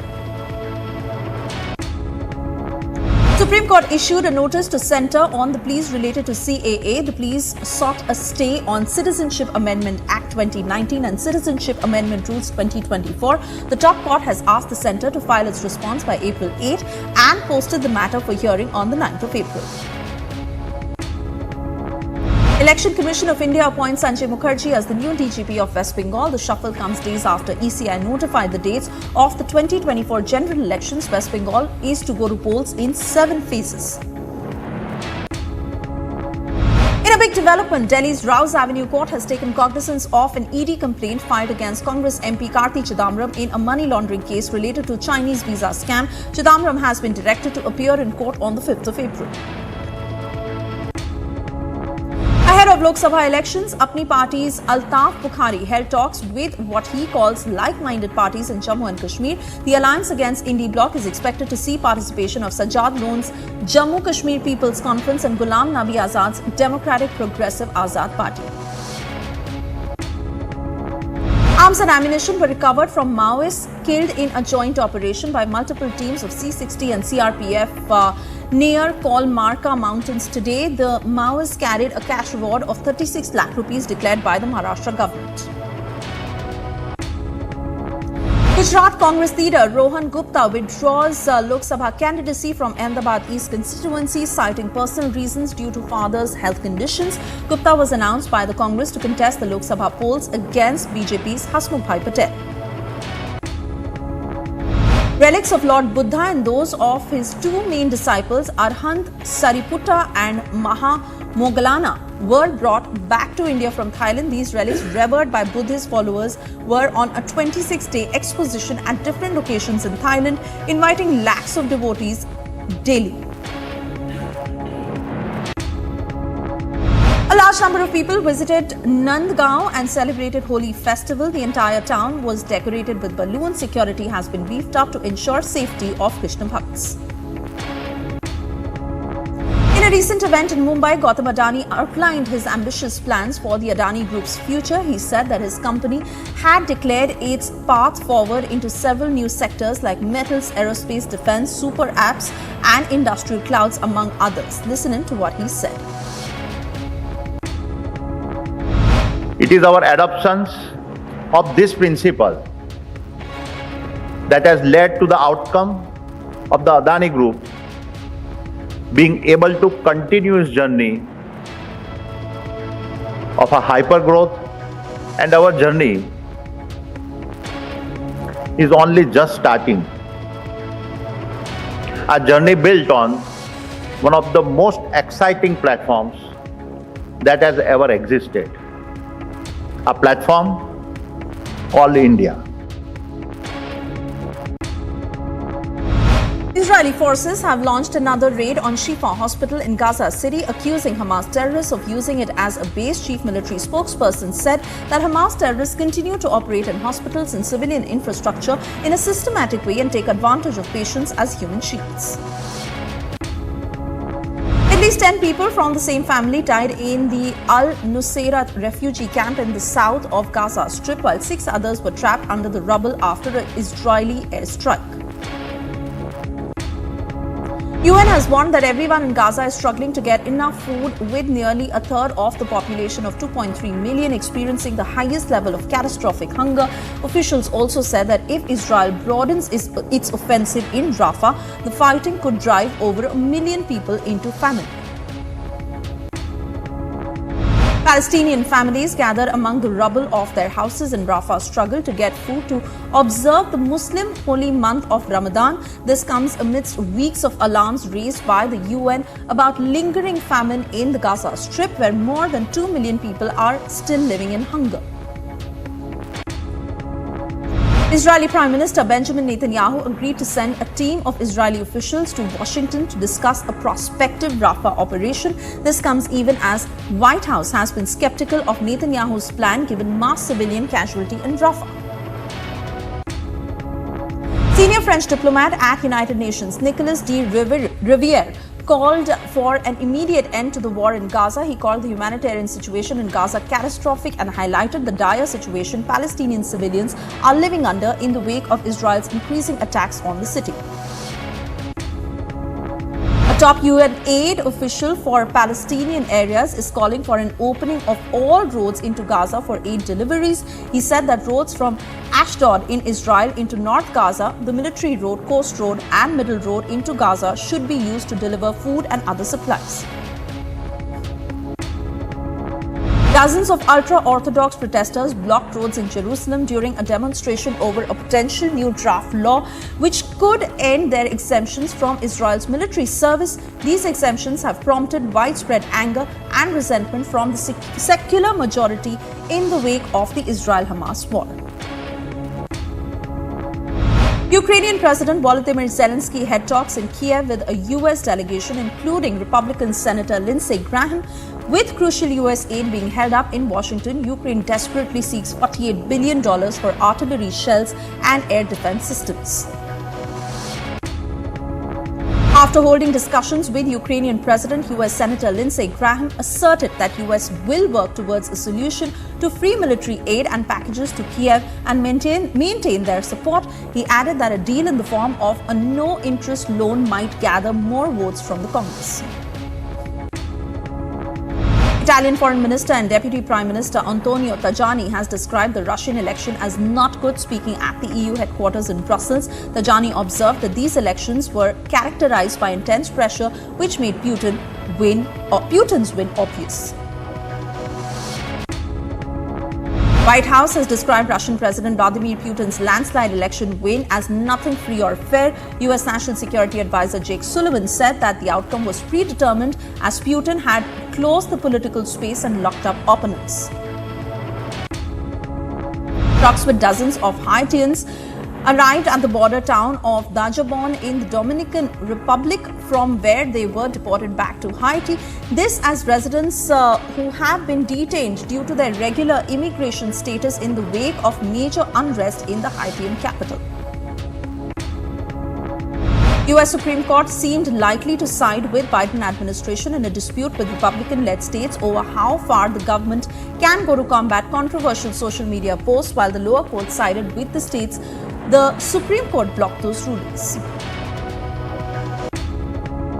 Former US President Barack Obama made an unexpected visit to meet UK Prime Minister Rishi Sunak, described as a courtesy visit during his discussions for his foundation. Obama also held talks with US Ambassador to the UK, Jain, leader of the opposition Labour Party.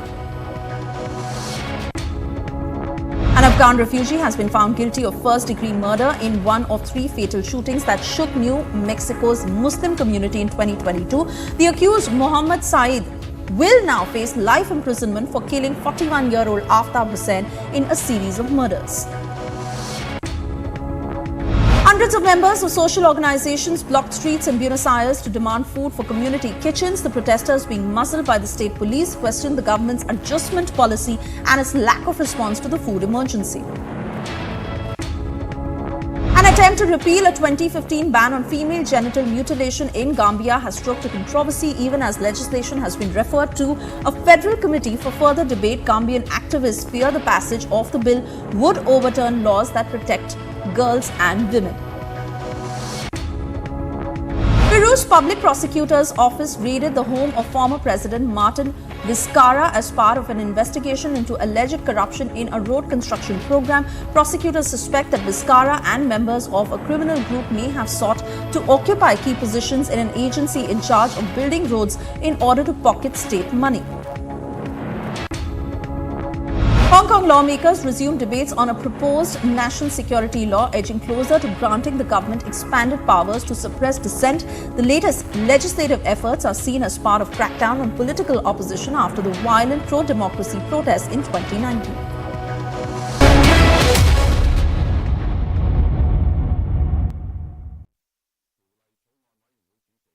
QS&THE, the world's foremost university rankings organizations, have ranked Amity amongst the top 3% universities globally, making it among the very few Indian universities to be included in both rankings. Yet another top ranking for Amity University.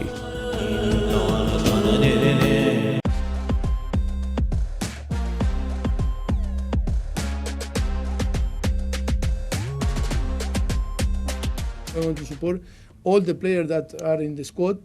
That is big because in the program, you don't have the program here. That today, thank you, boss. Thank you so much. Thank you so much. Thank you so much. Because people say, oh, big squad. But do you see the names? Under 18, under 18, under 18, under 18, under 21, under 21, under 21. And sometimes people, you can confuse, you say, no, big squad. Do you know why we use too many and we put here? Because we use this guy. Few minutes in Carabao Cup, in the FA Cup, or in Premier League. Because of the circumstance. It's only, no? Sometimes people want to talk like, want to be nice. Come on. We have, yes, because we are not going to hide nothing. Big squad is long because we had too many injured players on the first team, and we should use all the kids that are helping us. सभी 40 सीटों पर पूरा NDA की सभी पार्टियां अपनी पूरी ताकत से 40 के 40 सीटों पर ताकत लगाएगी। भारतीय जनता पार्टी 17 सीटें एनडीए के साथ लड़ेगी। जनता दल यूनाइटेड 16 सीटों पर एनडीए के साथ लड़ेगी। लोक जनशक्ति पार्टी 5 सीटों पर, हिंदुस्तानी अवाम मोर्चा 1 सीट पर और राष्ट्रीय लोक मोर्चा 1 सीट पर। भारतीय जनता पार्टी, जनता दल यूनाइटेड, लोक जनशक्ति पार्टी, हिंदुस्तानी अवाम मोर्चा और राष्ट्रीय लोक मोर्चा, ऐसे सभी का जो एनडीए गठबंधन बिहार में एक साथ होकर चुनाव लड़ेगा, भले पार्टी के अपने अपने चुनाव चिन्ह अपने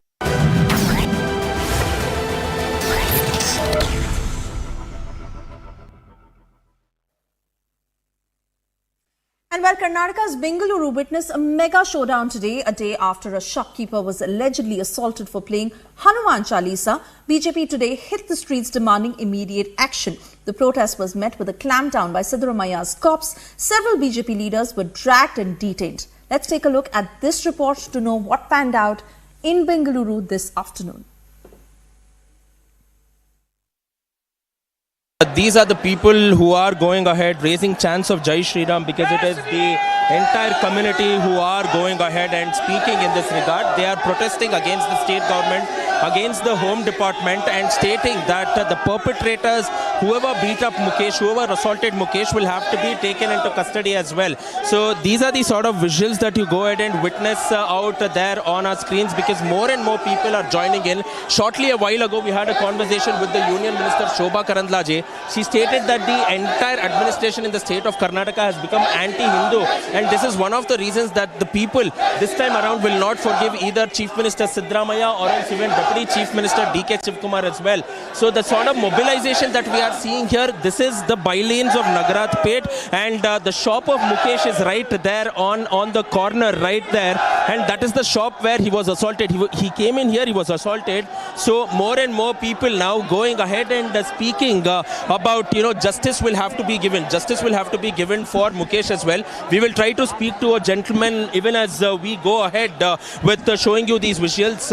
आपका मांग क्या है और आप क्या बोलना चाहते हैं गवर्नमेंट? जो घटना घटी है ये बहुत दुखद घटना है। इस तरह की घटना कर्नाटक में आम बात हो गई है, और हम वो आदमी अपने दुकान पे बैठ के कोई हनुमान चालीसा अगर पढ़ता है, हनुमान चालीसा पढ़ता है तो वो कोई गलत नहीं है।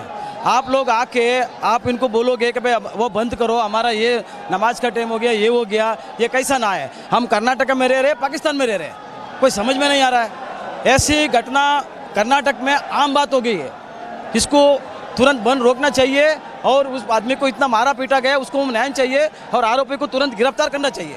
आखिरी सवाल, होम डिपार्टमेंट ने बोल रहा है ये आज़ान या हनुमान चालीसा का नहीं, उन लोगों का बीच पर्सनल दुश्मनी था, इसलिए उन्होंने अटैक किया मुकेश को। सर ऐसा अगर होता तो इनका सीसीटीवी कैमरा आप देख सकते हैं, पूरा सीसीटीवी कैमरा सब जगह अपलोड हो चुका है, यूट्यूब में वगैरह आप देख लीजिए। हाँ, ये 5-6 जना मिलकर अगर मारता है तो ये गलत है ना। आप कैमरे में देख सकते हैं, 5-6 लड़के मिलकर उनको मारने को आए, आराम से देख सकते हैं आप। वो कोई दुश्मनी नहीं है, ये लोग पहले झगड़े कर चुके हैं, अरे बार बार हर दुकान व्यापारी को परेशान करते रहते हैं। ये लड़के यही काम है उनका, और कोई काम नहीं है बस। This is the voice of the people out here, because more and more people mobilizing now after Union Minister as well as a BJP MLA also came in here. Initially they were prevented by the cops not to meet Mukesh as well, but the people came in not only from, it is no more representing a party, it is more of representing the entire community, and the people of Bengaluru have come in here, pro-Hindu organizations have come in here. Bhagat just give an overview of this entire locality for our viewers as well, so that they understand what this means for them as well. So chants of Jai Shri Ram coming in here. People will be chanting the Hanuman Chalisa, and they will be going in. They will be going in for around 1 to 1.5 kilometer over here on a march as well. And all those saffron flags that you see with images of Bajrang Bali as well as Lord Shri Ram too clearly goes ahead and denotes the sort of support that Mukesh had, because he was made to wait for 5 hours in the police station before registering an FIR, is what Mukesh as well as his family members and the people who have gathered here go on to allege. They're also demanding that the 6th person who is yet to be arrested, that perpetrator, will also have to be taken into custody. We are seeing that the Union Minister has led them on a march to go ahead and chant the Hanuman Chalisa as well. So this is this is the sort of support which Mukesh is going ahead and garnering here, and all these people demanding that the government should take serious action, and none of these perpetrators should be let off too. Meanwhile, the government is also going ahead and stating that there should be no sort of religion or any sort of color that should be given to this entire protest.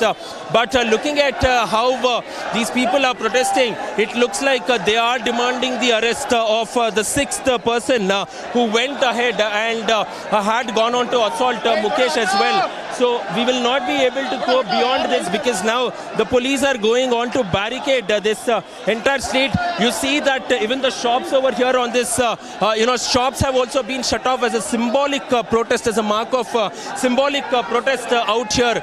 So there is also a sit-in protest is what we get to understand at this point of time by the elders of the community, and this is a sit-in protest. Look at this. The entire road has been blocked off completely. This is a sit-in protest out here, and all of them are asking the people to sit down here and not to vacate until the police come here, the government comes in here, and also given an official explanation as well.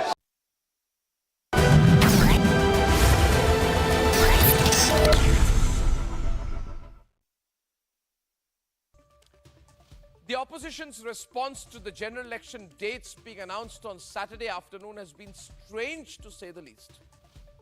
One side, you have the Prime Minister, who has been in fifth gear, declaring that June 4th will be the historical day of the BJP delivering record numbers. You have the BJP entire machinery, hour by hour, having parallel rallies, road shows, campaigns. And on the other side, you have a series of statements by the hour from the NDA Alliance, flying as thick and fast, rapidly, not to make their case before the electorate, but to thrust the doubt on EVM. Yes, ladies and gentlemen, the blame EVM campaign has started. It's a sort of strange campaign emerging. Ladies and gentlemen, this anti-EVM campaign is a non-starter in my view. And let me tell you why I say so. Because firstly, like the Honorable Supreme Court pointed out, the EVM was brought by the Congress. Now the same opposition is doubting it. The Congress said that the EVM is a great invention when it was in power and brought it. Now the same machine, the same system is terrible, is evil. Number two, it's a non-starter because the first Lok Sabha elections that the EVM was brought in for 543 constituencies was 2004. So is the Congress viewpoint that the same EVMs were working in favor of the Congress party in 2004? In 2009, when they came to power using EVMs, it was okay? Or are they saying that the BJP sitting in the opposition magically programmed the same EVMs, and the BJP told the EVMs in 2004, 2009 to vote for the Congress? What's the logic here? Point number three. The EVMs have been in existence in one form or the other since 1982, and as of today, the EVMs and VVPAT machines have the sanction of Parliament. Number four, the sanctity of EVMs has been upheld by even the courts. In fact, the Election Commission a few years ago invited political parties to prove how EVMs could be tampered. They brought EVMs from 10 states and challenged any political party to prove how they could be tampered, and not one political party was able to prove any tampering. Five, and ladies and gentlemen, isn't it very odd to start an anti-EVM campaign as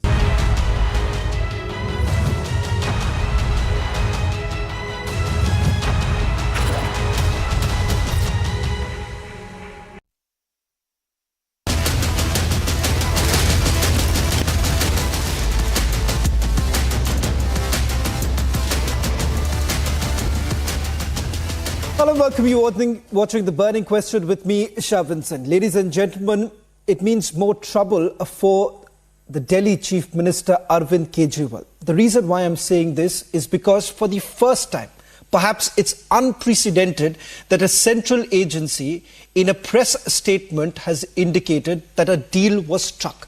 And according to that very central agency, the deal was struck between BRS leader K. Kavita, Chief Minister of Delhi Arvind Kejriwal, and the then Deputy Chief Minister Manish Sisodia. They say the deal was struck with regards to the liquor scam. There's massive politics being played over this entire matter, with the Aam Aadmi Party essentially saying that the Enforcement Directorate and the Central Bureau of Investigation are tools at the hand of the Bharatiya Janata Party. Let's take a look at the headlines and then we begin the burning question.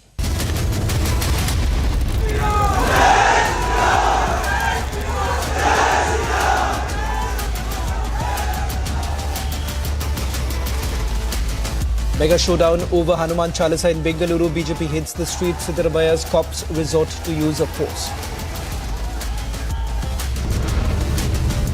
MNS Chief Raj Thackeray in the national capital amid speculation of NDA entry. Sources say seat sharing pact finalized. Malayalam media report throws light on Siddiq Kappan's alleged role in ordering attacks on BJP leaders. CAA Rao reaches top court. Centre seeks more time to reply on all pleas challenging the citizenship law. Supreme Court makes scathing observations in the money laundering case, says Satender, Jain prima facie guilty. Tensions escalate as Taliban retaliates to Pakistan airstrikes on Afghanistan territory.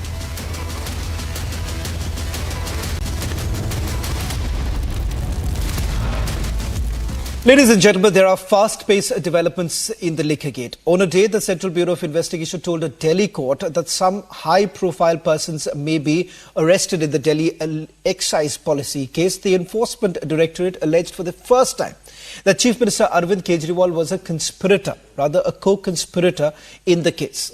The ED investigation revealed that BRS MLC K. Kavita, along with others, conspired with the top leaders of Aam Aadmi Party, including Arvind Kejriwal and Manish Sisodia, for getting favours in the Delhi excise policy formulation and implementation. Now, in exchange of these favours, she was involved in paying about 100 crore rupees to the leaders of Aam Aadmi Party. Remember, Arvind Kejriwal has been summoned 8 times and he has skipped all of it. In fact, in a new case too, he has now been summoned. The question is, for how long can he really evade the agencies? And after K. Kavita, is the focus on Kejriwal's alleged role? Here's a report and then we begin the burning question. The Enforcement Directorate has levelled serious allegations against Delhi Chief Minister Arvind Kejriwal and former Deputy Chief Minister Manish Sisodia. The ED has accused the duo as being key conspirators in the alleged Delhi liquor policy scam. This revelation comes just 2 days after the arrest of K. Kavita. According to the statements released by the ED, K. Kavita, along with others, is alleged to have conspired with Arvind Kejriwal and Manish Sisodia to manipulate Delhi's excise policy formulation and implementation. The ED claims that in exchange for these favours, a staggering sum of rupees 100 crore was purportedly paid to the implicated political leaders. The AAP calls the summons a witch hunt. Enforcement Directorate ED Bharatiya Janata party का प्रधानमंत्री नरेंद्र मोदी जी का मात्र एक राजनीतिक हथियार बनके रह गया है। हमारा सवाल बस इतना है कि आप कोई प्रमाण तो दिखाइए। अभी तक इन किसी भी मामले में कोई प्रमाण ना ईडी ना सीबीआई पेश कर पाई है। ये जो 100 करोड़ रुपए की कहानी है, ये कहानी पहले भी सुप्रीम कोर्ट के अंदर ईडी ने सुनाई है और सुप्रीम कोर्ट में जो 30 अक्टूबर 2023 का जस्टिस संजीव खन्ना साहब का ऑर्डर है, उसमें पैरा नंबर 12 में साफ है कि जो 100 करोड़ वाली कहानी है, ये एक टॉपिक ऑफ डिबेट है, एक बहस का हिस्सा है। इसके अंदर कुछ साबित नहीं हुआ है, ना कोई तथ्य जो है ईडी ने इसमें रखे हैं। जहां तक आज इस पूरे केस का मसला है, पूरी तरह से केस फर्जी है और उसका सबसे बड़ा प्रमाण है कि 2 साल से ज़्यादा हो गए, हज़ारों जगहों पे छापे डाल चुके ये और आज तक एक सबूत नहीं मिला इनको। आज तक एक सबूत नहीं मिला। सुप्रीम कोर्ट ने भी पूछा कि जो बात आप कह रहे हो उसका सबूत क्या है, कोई तो सबूत लाओ।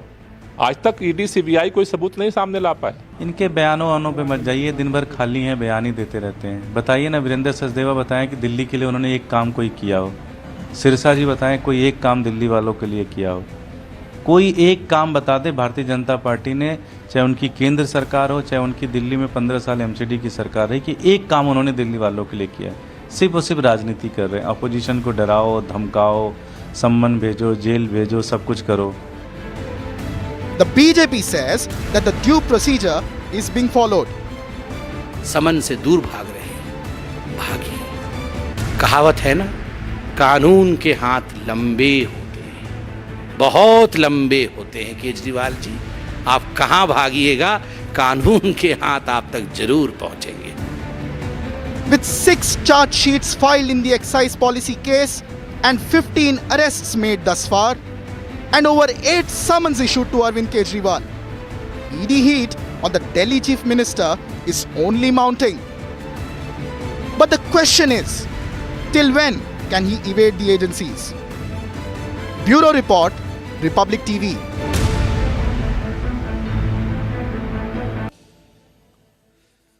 Opening the debate tonight, Charu Pragya of the BJP and Akashdeep Muni leading towards the Aam Aadmi Party, and then I'll come to George Kurian. First to you, Akashdeep Muni, for how long perhaps Arvind Kejriwal, who for the longest time essentially said that even if there is a speck of any allegation, the person holding office should actually step down. Forget about even stepping down right now. He hasn't really appeared before any of the central agencies. And someone who has been an IRS officer himself has made some ludicrous statements. Statement number one, he says, tell me whether am I an accused or a witness in the case. Only then I will come. Second statement he makes, not a word written about me in the charge sheet that has been filed so far. Statement number 3, where he says that how am I responsible if someone else is making an allegation? Now, as far as the first 2 statements are concerned, Akashdeep Muni, let's understand. I'm sure he understands the provisions of the PMLA Act, and he would know it even better because he is after all an IRS officer. How long will he perhaps only fool the people by this? Shravan ji, Ravindra Walkar की तरह और तापस रॉय की तरह, जो Ravindra Walker जो थे शिवसेना में, आज उनको रेड पड़ी जनवरी में और मार्च में वो भारतीय जनता पार्टी में शामिल हो गए और खुले बाहों से भारतीय जनता पार्टी ने उनको स्वागत किया। जैसे तापस रॉय जिन पे रेड पड़ी जनवरी में और मार्च में वो शामिल हो गए भारतीय जनता पार्टी में, वैसे ही वो चाहते हैं कि ना कि Arvind Kejriwal, Manish Sisodia, Akashdeep Muni, if that is the case, शामिल हो जाए, if that is the case, Akashdeep Muni, I understand that rhetoric we are going in. Charu, I'll come to you. Akashdeep Muni, I understand the political rhetoric behind it. And the questions do stand when. Just hold on. Hear me out. I am not saying this. Hold on. 1 minute. Akashdeep, hear me out. I will ask her the question. Don't worry. Akashdeep. Two things. Okay, let me just quickly clarify this for you. If you are not aware, I do understand. It's not possible for you to know everything.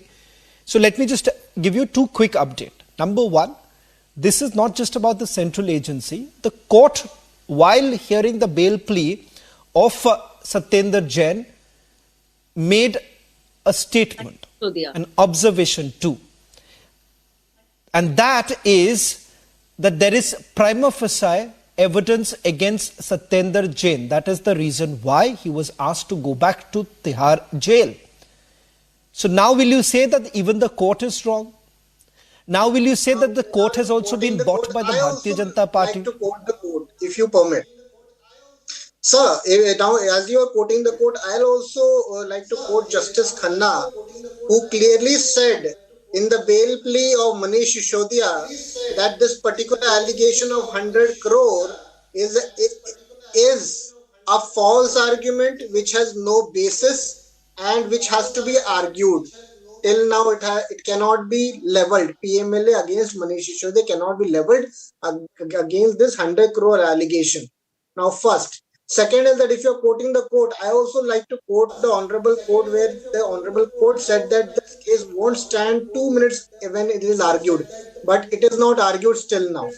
So I hope that sooner or later the ED goes for the argument of the case and the case goes to a logical conclusion, which is against the report card of ED, because ED... The same very court, Akashdeep Muni, never granted any bail. एक conviction नहीं हुआ. और तीसरा चीज, third thing, people is why they are not getting bail. Then today, if God forbid somebody from us, if PMLA is slapped on us, then we will also not get bail. You know why? Because in PMLA, No, one second. Akashdeep Muni, simplistic. Can I come in now, Shavan? Because you've given him 10 straight minutes. Court has said in many judgments that getting bail in PMLA cases is very, very tough. No, now, if Akashdeep, I do understand. Unfortunately, you're bereft of facts in this case. And Charu, you can come in, but with a question that I want to ask you also.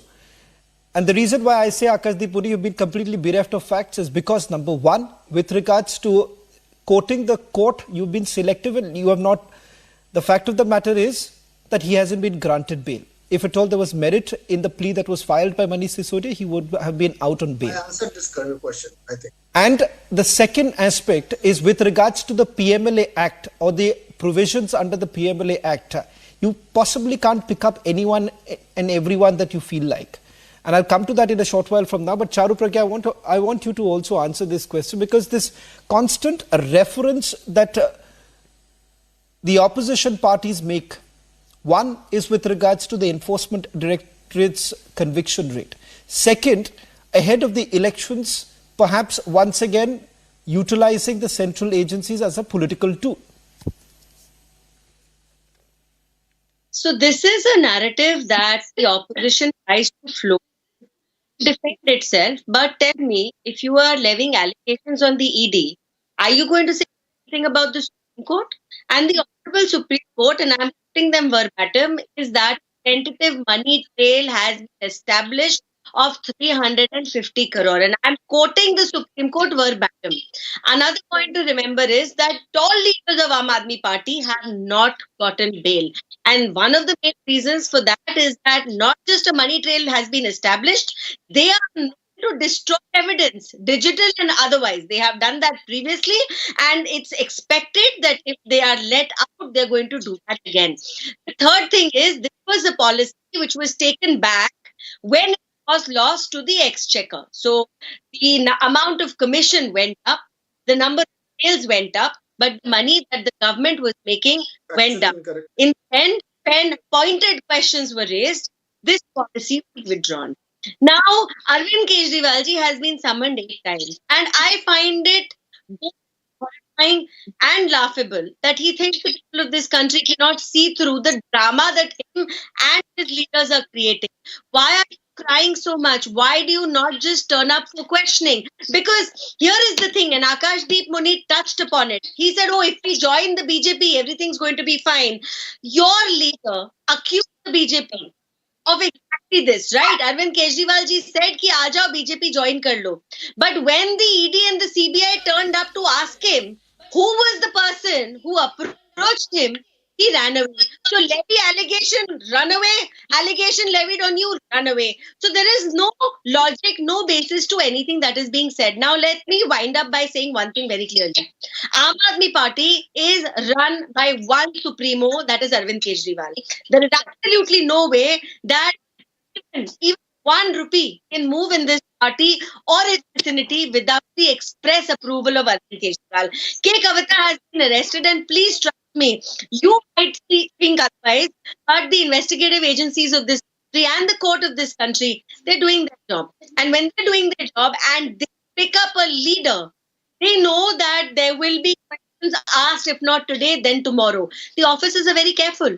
They are going to make sure that every piece of paper that is important is kept in place before an arrest is made.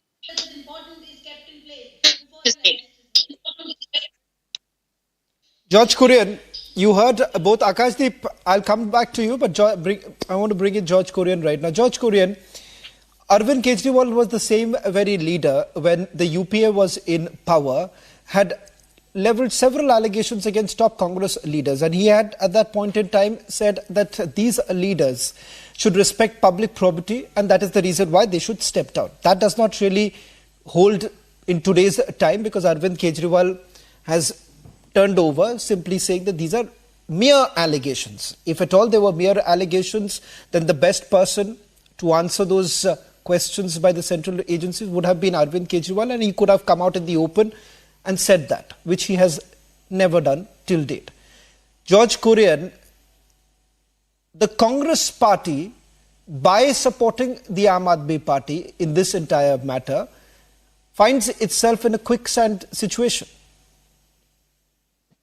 Well, Shravan, good evening to you, to my co-panelists on the show, and to your audience. Let me begin by saying, on the verge of it, it may look like, as if Arvind Kejriwal, the Delhi Chief Minister, is running away from the Enforcement Directorate summons. But the truth of the matter is that being the Delhi Chief Minister and holding a constitutional position, he has all the rights to challenge the Enforcement Directorate summons with respect to its legitimacy and legality. So one cannot, hold him accountable on that aspect. To be very frank, I'm not saying this because we are an India Alliance bloc partners here, but as a common person, I'm saying this. And secondly, we all understand that K. Kavita's coming into the entire Delhi liquor policy scam, and bringing in Manish Sisodia and Arvind Kejriwal also looks like it could be a made-up story or alleged conspiracy theory that one wants to, because Arvind Kejriwal has been summoned by the Enforcement Directorate with respect to Jal Board as very recently. So they are adding up cases after cases. So I strongly believe that Arvind Kejriwal should after using all the legal options that he has, he should definitely go with the interrogation with the Enforcement Directorate. I'm sure if there is no substance to the case, he will be out very soon. But the situation prior to 2014, as Shravan, as you mentioned, that Arvind Kejriwal used to claim before coming to power in Delhi, the things were different before 2014, and things are post 2014. Things are different because we see there is the sequence of events from Enforcement Directorate or CBI or ED and things like that, or income tax for that matter. The sequence has changed, the equation has changed. It's not working the way it used to work earlier. So, in that respect, I strongly believe that the opposition leaders are being targeted here and there in other states where, it's not ruled by the Bharatiya Janata Party. So I strongly believe that, Arvind should, he has all the right to use all the legal options that he has. And then the court will decide, and the matter should be expedited, because this is something which, with respect to money trail, if the case it is, and I strongly believe that because it's a matter of government exchequers funds. So I strongly believe that Enforcement Directorate should do its job. They are free to go to the court. The same same applies to the Delhi government. They are free to go to the court. They're free to go. They're free to go to the court, and that's exactly why, George, they are free to... Yeah, Charu, you'll come, I'll bring you in, but before that, Akashdeep, only a straight question to you. If at all Arvind Kejriwal believes that these are false charges that have been leveled against him, he always has the option of going to the court, quashing the summons that were issued against him, an option that he has not exercised. Rather than that, he says that these are summons which are illegal in nature. God itself knows, how do you really define a summons sent out by a central agency as illegal, and on what basis? Okay. Shravanji, first of all, Charu Pragyaji was talking about what proof Aam Aadmi Party has that their MLAs and MPs are being trying to be bought by Bharatiya Janata Party. We all know the Vice President of Bharatiya Janata Party, Shesh Singh Dagar, who tried to buy Mohonia, an Aam Aadmi Party MLA. It is on tape. The CD, the videos on tape.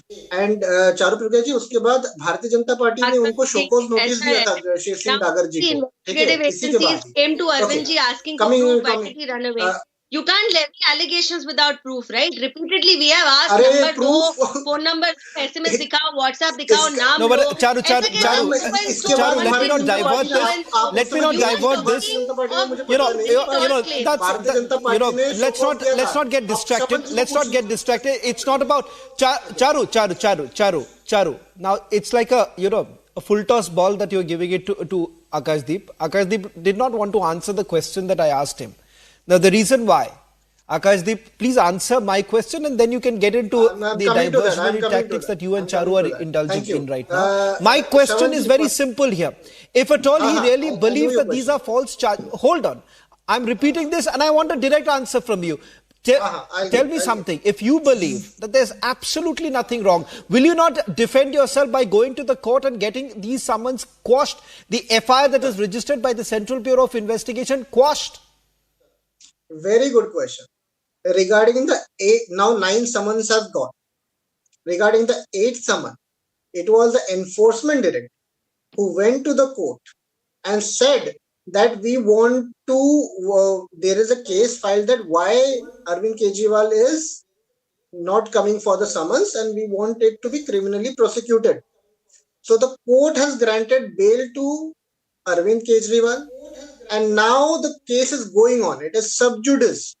So I will request Shravanji that to wait. No. Can I please come in? Court has not granted bail to Arvind Kejriwal. This is the rumor that is floated by the Aam Aadmi Party. Shravanji, allow me to come in. Summons are illegal. He will go. No, 1 minute, please. The matter is now in court. This is first. Second point, you remember like JMM. Factually incorrect. Factually incorrect, Akashdeep, once again. Akashdeep, the bail is or not sub judice. Is it in court or not in court? No, 1 second. He still has to appear. 1 minute. 1 minute. What you've got? Yeah, of course, Charu, you can. But let me correct. I won't let Akashdeep. 1 second. He has to still appear. No, 1 second. 1 second, hold on. Sir, it's not only regarding appearance. The only exception that has been granted here is that it need not be a physical appearance. The court has not quashed any of the summons. 1 second, Akashdeep. He still has to cooperate with the central agency. The only exception here is that perhaps not appear physically. Not appearing physically is the only exception. But Charu, why don't you come in? So I have 2 points here. One, they're all trying to pretend they're holier than thou because bail mil gayi hai. Then explaining why did the bail happen. The bail is merely for not turning up on a past summon. It doesn't mean that the summons will stop or Arvind Kejriwal has to stop answering or something major has happened in the case and he's been let off. Absolutely not. The accusations on the Chief Minister Arvind Kejriwal ji stand in the Delhi liquor scam. Let's make that one thing extremely clear. The second thing, and this is a very simple childhood logic, chod ki daढ़ी में तिनका. यहाँ तो ऐसा लगता है कि दाढ़ी नहीं पूरे चेहरे पे हर जगह तिनका ही तिनका है because he's refusing to talk and answer questions. Tell me, a man who won seat in election claiming that even if an allegation is levied upon you, you have a duty to answer. Now he's evading summon after summon and you think that's not sending a strong message? It's sending a message not merely to your voters, it's sending a very strong message to the investigative agencies as well. It's sending a strong message to the court which has already accused you of destroying evidence, which has already established a trail of 350 crore.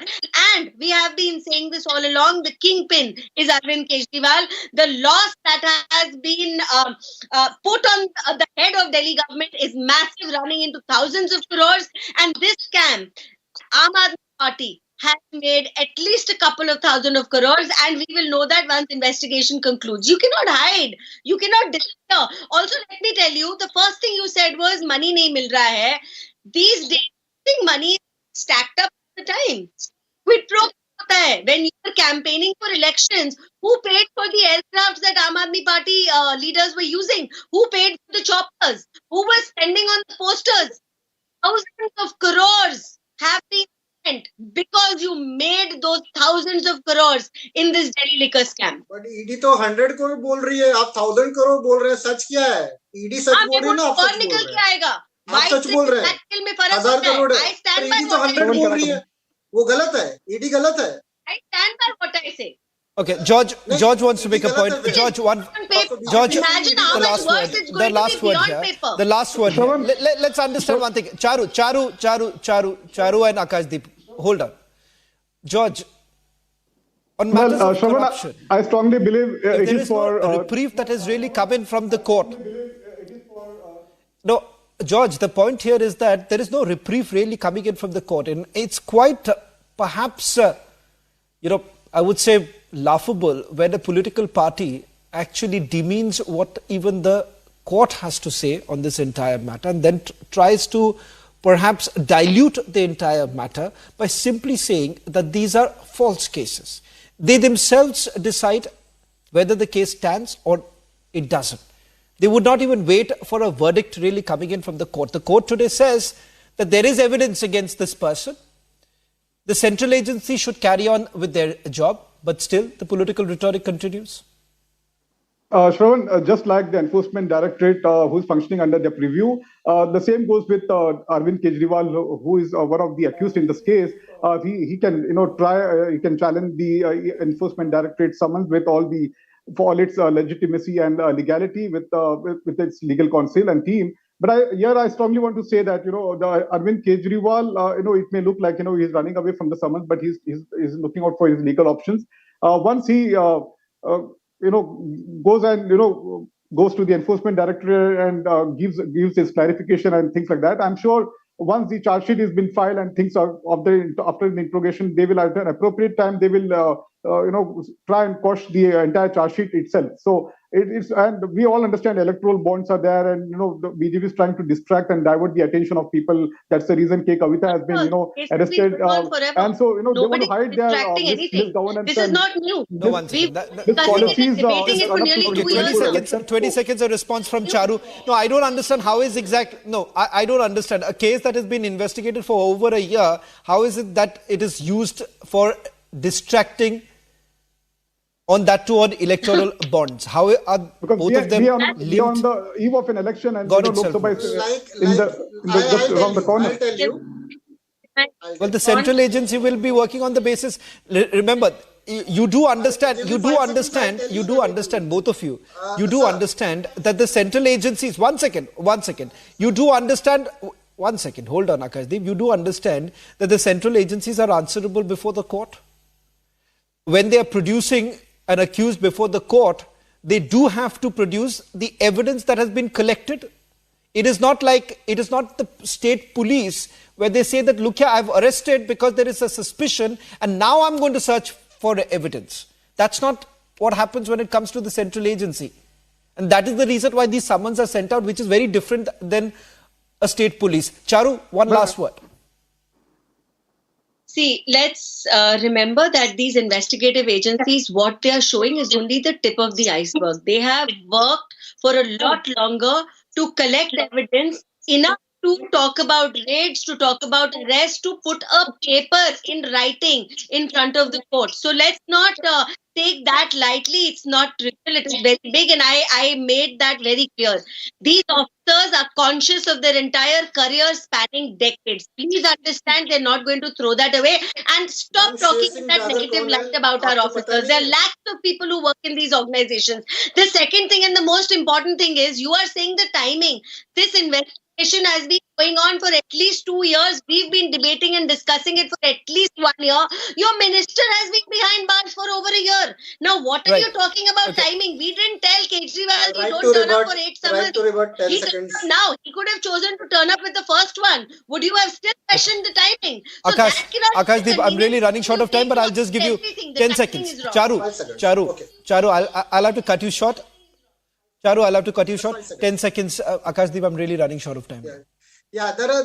I'll just take 10 seconds. The interesting factor is, like, remember, Shravan, JMM leaders, JMM Chief Minister is put behind bars, and his party members are now leaving and joining Bharatiya Janata Party. Similarly, they want that in Delhi also the Chief Minister will put behind bars. I don't understand what is stopping them. It's not happening. It's not happening. Akashdeep, that wasn't the real response to once again. Bringing both of them together is just a mere speculation. Where is the evidence? Where is the evidence? Using a dummy. Okay. That's how blatant Akashdeep, George and Charu. Okay, Charu, I'm really running short of time, but one will, this is a debate that's not going to end anytime soon. It's unlikely. We haven't really heard from Arvind Kejriwal as yet, so we'll have to wait and watch whether at all the Chief Minister responds to those summons that have been sent out. Thank you very much for joining us on The Burning Question. On the other side, the trending burning question with my colleague Niranjan.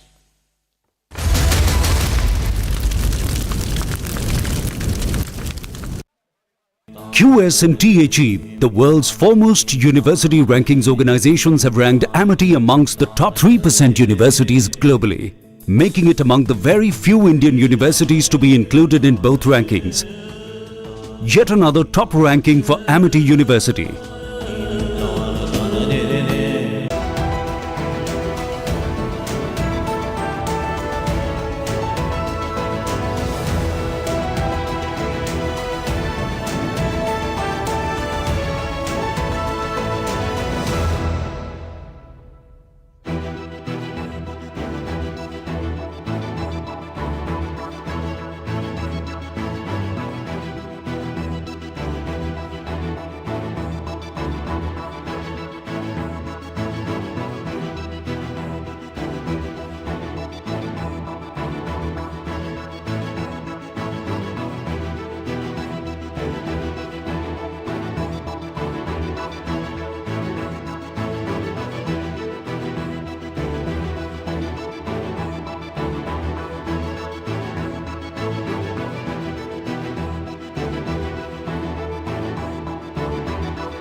Mega political face-off over Chalisa Rao.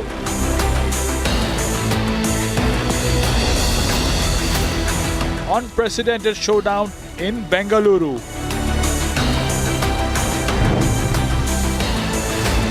No right to protest under Congress government. Debating tonight at 9 p.m.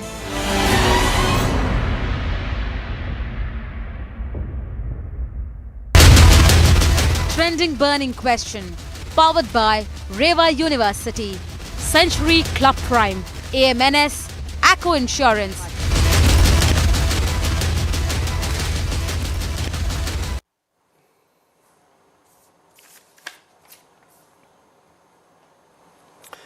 Thank you for joining us on the trending burning question. The visuals coming out of Bengaluru for the last 2 days. One of a trader being assaulted by a few goons for playing the Hanuman Chalisa, allegedly playing the Hanuman Chalisa at a time when Azan was playing out loud, targeted at his shop by a mob, beaten. And today, in response, you have had thousands of people at the location, including the BJP, whose parliamentarians, legislators landed up there. Thousands of people showed solidarity with the trader who was assaulted. It's an unprecedented face-off. And the trending burning question to both sides is, are both trying to appease different communities, both the BJP and the Congress, while one of the attackers is still on the run? That's our trending burning question. Take a look at what happened today.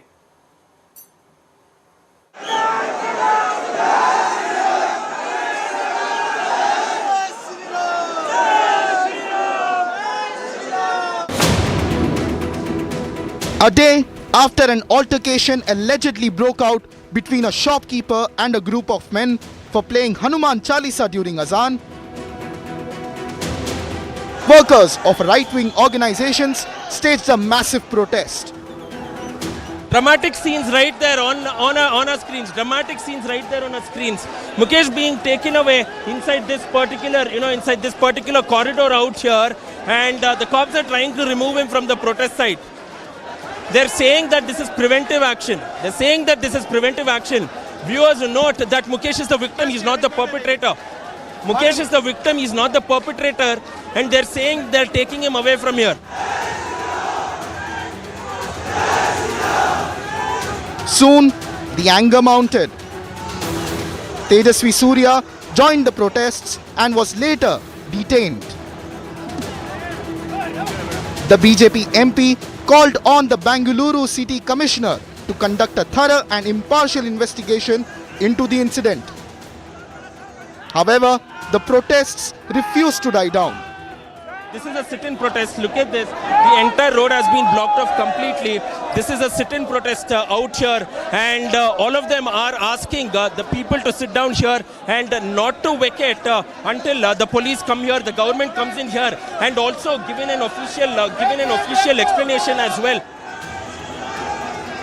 And hours after the BJP MP Tejasvi Surya led protests, Congress has written to the Election Commission, alleging that the BJP MP raised communal slogans ahead of the Lok Sabha polls.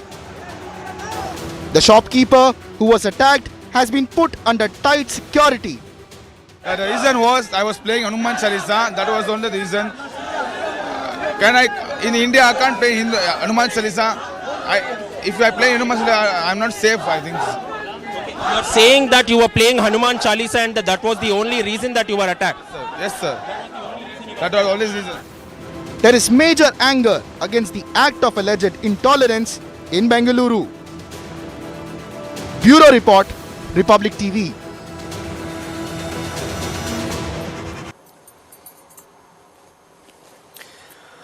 Well, for some reason, Congress leaders have gone silent on this issue in this election season. But it's bizarre that if a trader was assaulted, and I'm saying allegedly, if a trader was assaulted allegedly for playing the Hanuman Chalisa, you heard him on record there, assaulted for playing the Hanuman Chalisa while the Azan was on, reportedly. Now, there were protests today. Let me go across to our two panelists. Mohan Vishwa of the BJP joining us live from Bengaluru along with Abdul Razak. It's just 1 versus 1. You will get enough time to debate, hear each other out, right? But my question is, Abdul Razak, there was an attempt to, as people gathered, there was an attempt to detain once again the trader Mukesh who was assaulted and his father this morning. I'm wondering why the police, which has not been able to arrest the 6th accused yet, is trying to once again detain the father of the victim and the victim himself. Abdul Razak. Niranjan, first of all, this is not about BJP and Congress. Secondly, this is not about Hanuman Chalisa versus Azan. The mosque is very far away from that place where this incident has actually happened. Now the song that was being played was Munni Badnaam Hui, Darling Tere Liye. In the initial statement, the victim himself has said he was playing the song. The victim himself has said that he was playing a song and he was objected for loud noise, loud music. He never said Hanuman Chalisa. Later, Munni Badnaam Hui. Yes, Munni Badnaam Hui. Did I just hear you say Munni Badnaam Hui? Yes. It was not Hanuman Jayanti day before yesterday. It was nothing. It was not a temple. Nobody was 1 minute. playing Hanuman. Hello. First of all, okay. Abdul, Razak. Please give me opening statement time. Razak, don't listen to me. You cannot downplay. You were not I'll give you 30 there. seconds. I was I'm listening. not Go there. ahead. Please Go ahead. listen. He was playing Munni Badnaam Hui. I'm reporting on the story. My entire team here in Republic Kannada is along with Republic TV, Republic Bharat are reporting on it. Go ahead. I'll hear you out. Sir, in the initial statement, the victim himself has very clearly said, sir, I was playing song and they objected for the loud music. Now you tell me, has he said, I was playing Hanuman Chalisa? They did not wanted me to play Hanuman Chalisa. If that was the case, here is a copy of the FIR. What was Rohit and what was Tarun doing along with these people? There is one guy called Rohit who is the A3. There is one guy called Tarun who's A5. The police of Karnataka have done a commendable job. They have directly gone ahead, registered an FIR under section 323, 324, 504, 506, 171, and the super best part, which I am against, the police has booked all these 6 people for 307. There was no grievous injury, no weapon used, no blood, but still the police have registered a FIR on 307. Now my question to you is, if Tejasvi Surya, the MP of Bangalore South, who is a habitual offender, let me remind you of his previous statements on Twitter. Whenever, whatever he has said, he has taken things back. He was not happy with the Cadbury's advertisement. He was not happy with the advertisement. Abramization of I don't think so. You should give this much time to bluff. Today, are you done? Media okay, first of all, couple of points. Niranjan ji, as a media journalist, it is your duty to tell this boy Manoj Kumar to... Thank you for teaching me my duty. I'm going to show you something that is going to embarrass you. I'm going to show you something that is going to embarrass you.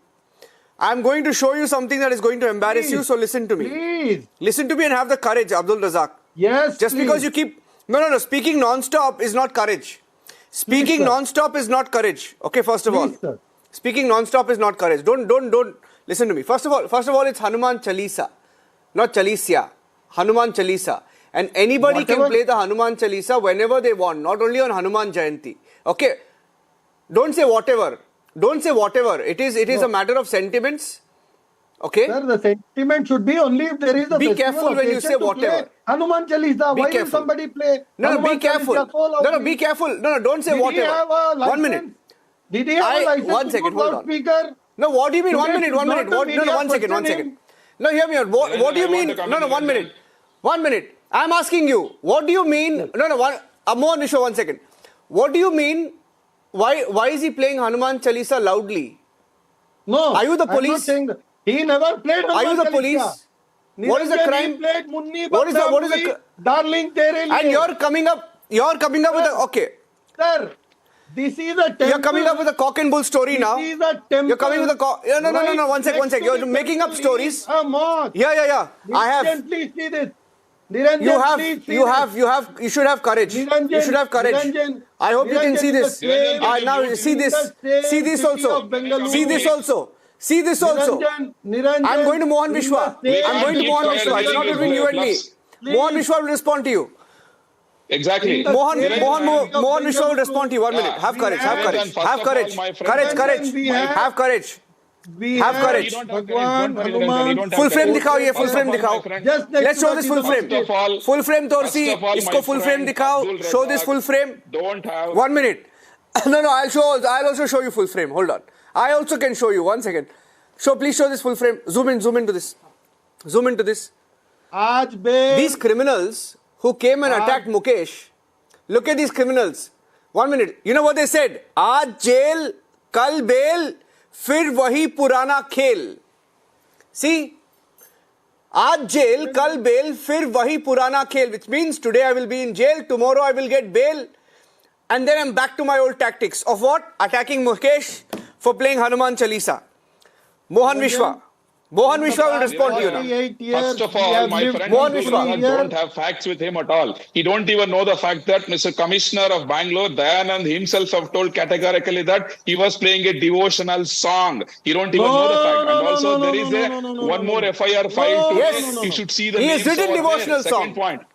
Yes, exactly. Third point, Niranjan, since the Congress government has come into power from past 10 months, if you see, the law and order has gone literally for a toss in the state of Karnataka. Let it be anything for that matter. Recently, in your own news channel, you yourself showed one of the Karyakartas who is a close aide of Rajya Sabha member, Mr. Nasir Hussain, sloganing Pakistan Zindabad inside the Temple of Democracy, Vidhan Soda. What did they say yes, initially? confirmed. No, it was not Pakistan Zindabad. That is proven right. The last report came.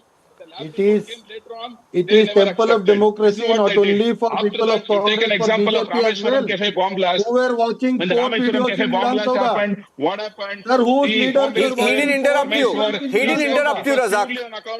Razak, he didn't interrupt you. Razak, he didn't interrupt you.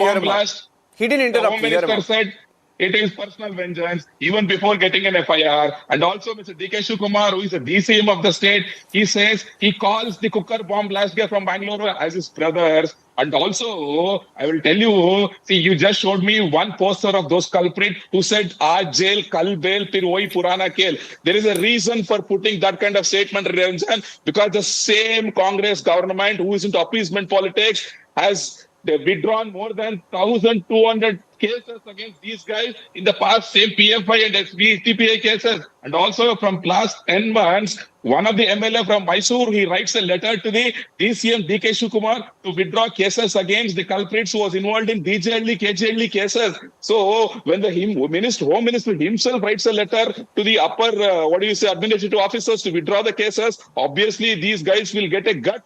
Won't hit anybody who are on the street. This is the state of law and order in the state from past 10 months. Literally for the sake of appeasement, just to appease one religion, they are going to any extent. Take an example of Shimoga incident only. What happened in Shimoga? They have put a poster of Aurangzeb here. Forget about Tipu Sultan.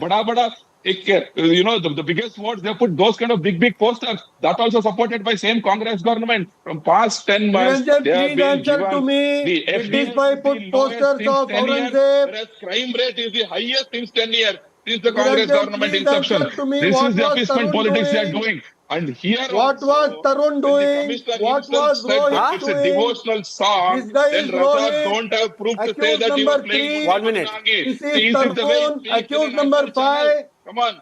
These kind of things should not happen. One more thing I want to remind. 1 minute. 1 minute. Hello. No, I want to question his logic. Mohan, I want to question Razak's logic. Razak's logic is, there is a boy called Rohit, and what is the other fellow's name you said? Rohit, and who else? Tarun. What's the other name, Razak? Tarun. Rohit and Tarun. Okay, Rohit and Tarun. So Razak's logic is, whatever the names are. Now, Razak's logic is, Rohit and Tarun cannot join Suleiman, who attacked Rohit, who attacked Mukesh. Okay? I will answer Mukesh you has that. said in a Niranjan, complaint, now. the police Now, has Niranjan. mentioned in the FIR, the police is mentioned in the FIR saying devotional songs. The victim is said on record saying Hanuman Chalisa. No. Right. I have a copy of the FIR with me. I'm not lying. It's there in the FIR.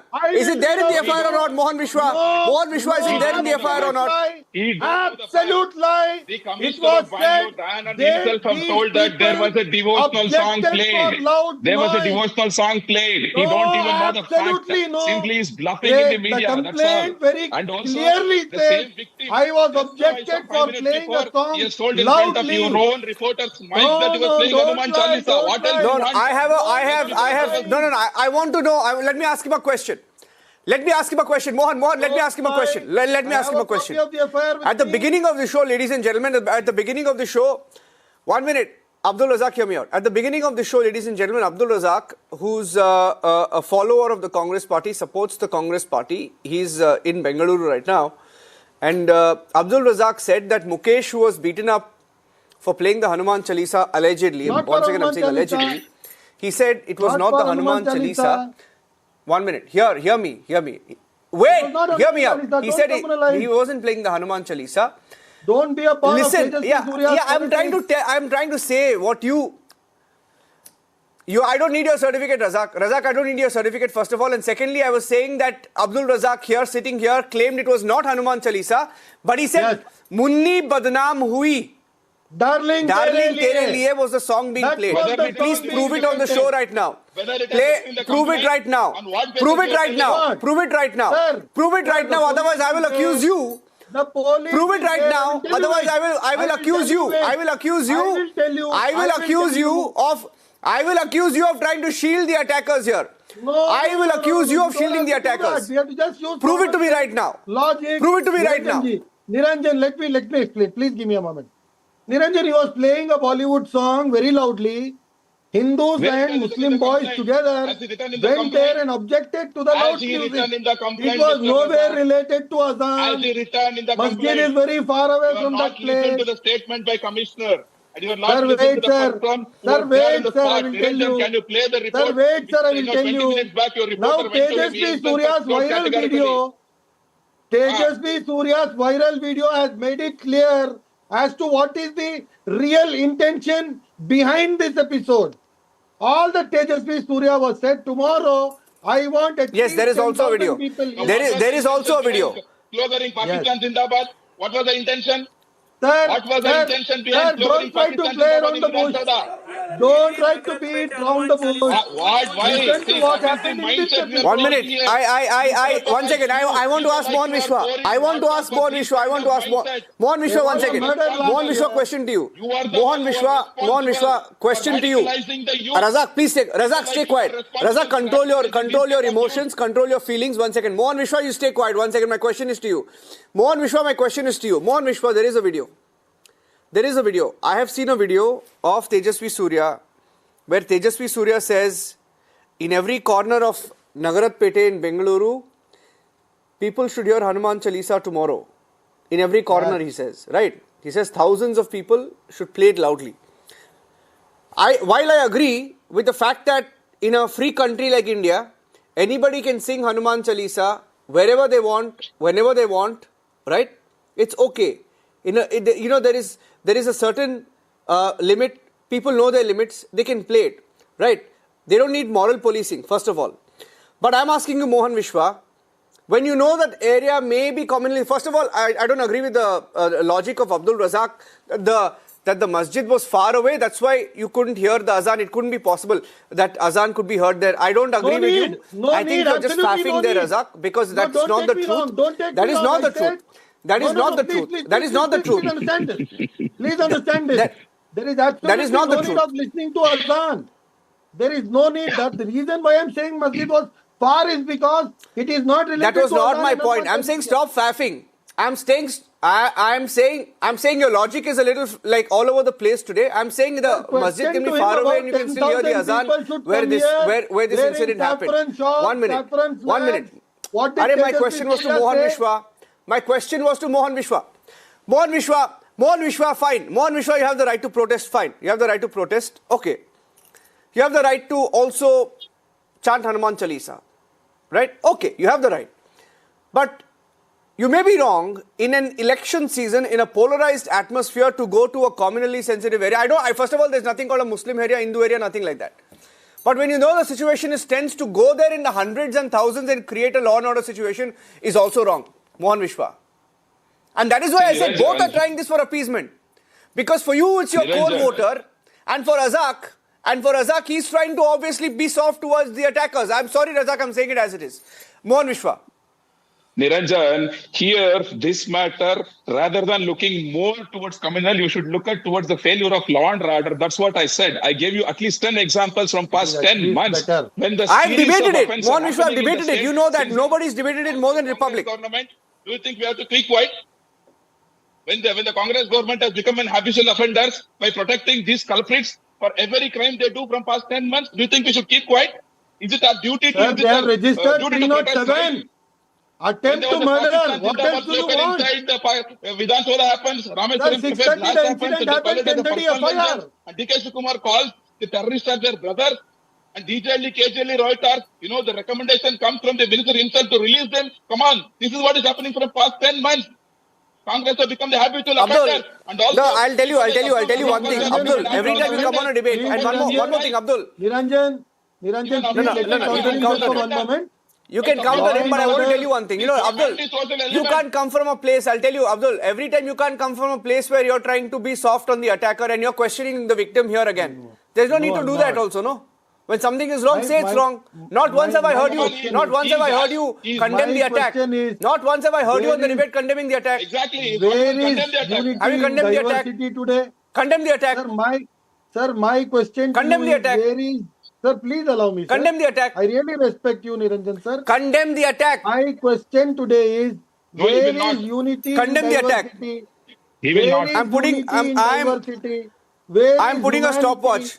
I'm putting a stopwatch. It's counting. Condemn the attack. I'm waiting. I'm counting. You as a citizen of this country condemn the attack. Upheld the solidarity. Should have upheld the secular principles of this country, where we respect each other's emotions, where we respect each other's emotions, traditions, culture. Condemn the attack. Condemn the attack. In a secular country like ours, condemn the attack. We should respect. Condemn the attack. We should respect.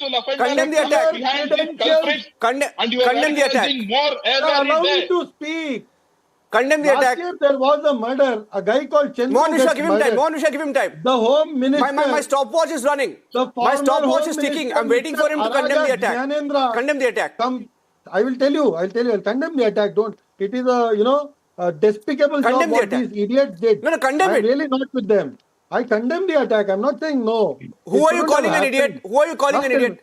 It's been a minute. It's been a minute. Have you condemned the attack?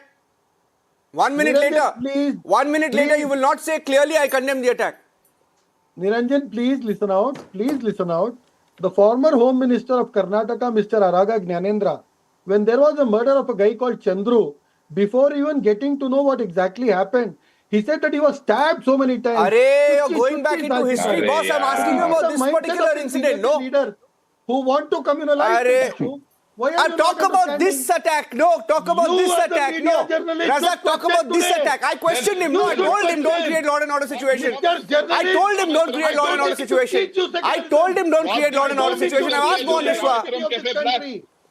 The unity and diversity is the essence of this country. Even before fragrance of this country. I don't need to teach you. No, I'll tell you, okay.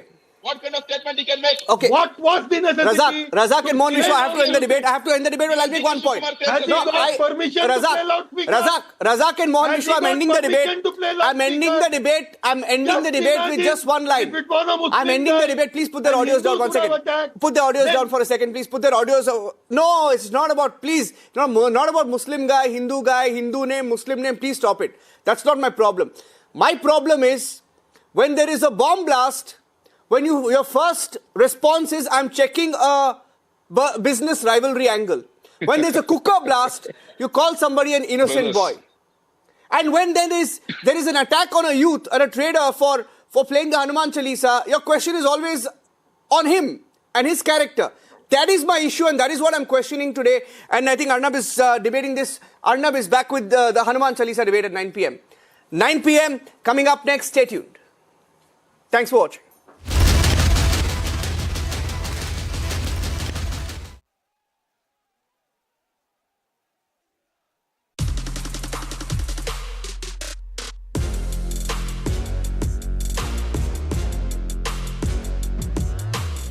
Yeah, man, Ramadan is a special month, so it's a special time, and yeah, it's just, you try not to think about the suffering too much and really focus on the journey with God and the path that you're on, and just stay focused on that and stay disciplined. It's a difficult journey, and to be able to play 48 minutes and not do it with having a drink or any food in my stomach is nothing short of a miracle. So there's definitely a universal God out there that's protecting me, and I got to give credit to him.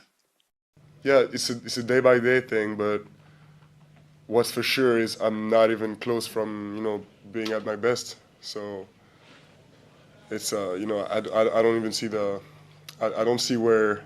I don't see my progression stopping anytime soon. So it's good. It's good for the confidence, and it's there's a lot to correct, a lot to adjust.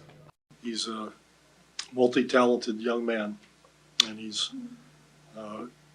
going to show us things that none of us have ever seen before, here and there, and that was one of them. But he's getting more and more solid, more and more disciplined, getting more and more used to the contact that he gets, the attention that he gets. It's a tough position for him to be in, but he handles it with class and with pretty good smarts.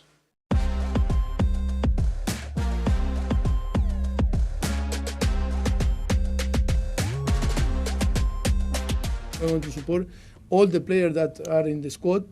That is big because in the program, you don't have the program here. That today, thank you, boss. thank you so much. Thank you so much. Thank you so much. Because people say, oh, big squad. But did you see the names? Under 18, under 18, under 18, under 18, under 21, under 21, under 21. And sometimes people you can confuse. They say, no, big squad. Do you know why we use too many and we put here? Because we use this guy. Few minutes in Carabao Cup, in the FA Cup, or in Premier League. Because of the circumstance. It's only... No? Sometimes people want to talk like, want to be nice. Come on. We have, yes, because we are not going to hide nothing. Big squad is long because we had too many. Mega political face-off over Chalisa Rao.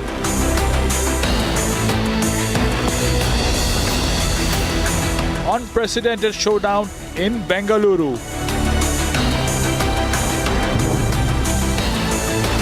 No right to protest under Congress government.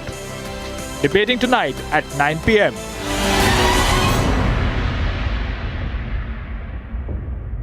I am very, very happy to announce that Niva Bupa Health Insurance has come on board as Republic TV's studio partner. Niva Bupa Health Insurance is the fastest growing company among standalone health insurance players in India. It has also provided health insurance coverage to 1.1 crore people in India and settled over 15 lakh claims, processing one claim every 60 seconds. So we are delighted to be partnering with them.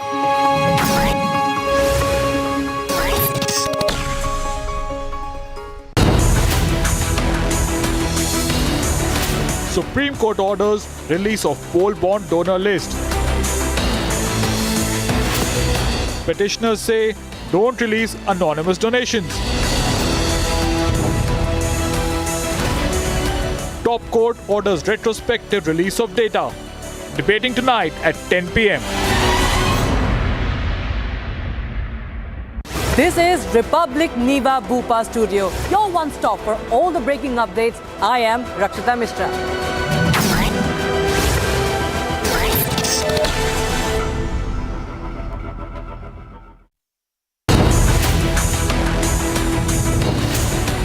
Mega political face-off over Chalisa Rao.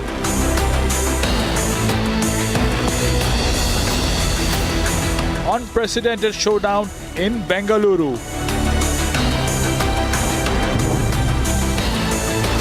No right to protest under Congress government.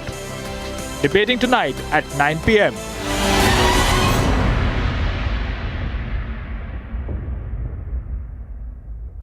I am very, very happy to announce that Niva Bupa Health Insurance has come on board as Republic TV's studio partner. Niva Bupa Health Insurance is the fastest growing company among standalone health insurance players in India. It has also provided health insurance coverage to 1.1 crore people in India and settled over 15 lakh claims, processing one claim every 60 seconds. So we are delighted to be partnering with them.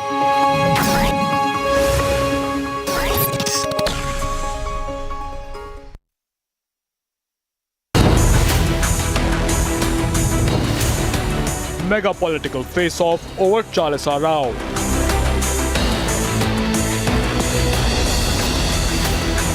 Unprecedented showdown in Bengaluru.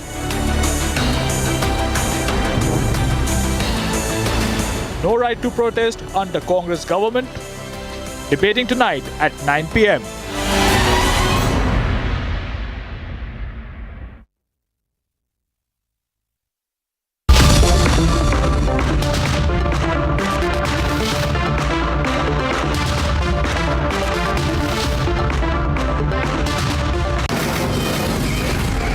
From the Delhi studios of Republic TV, it's time for Arnab Goswami on The Debate.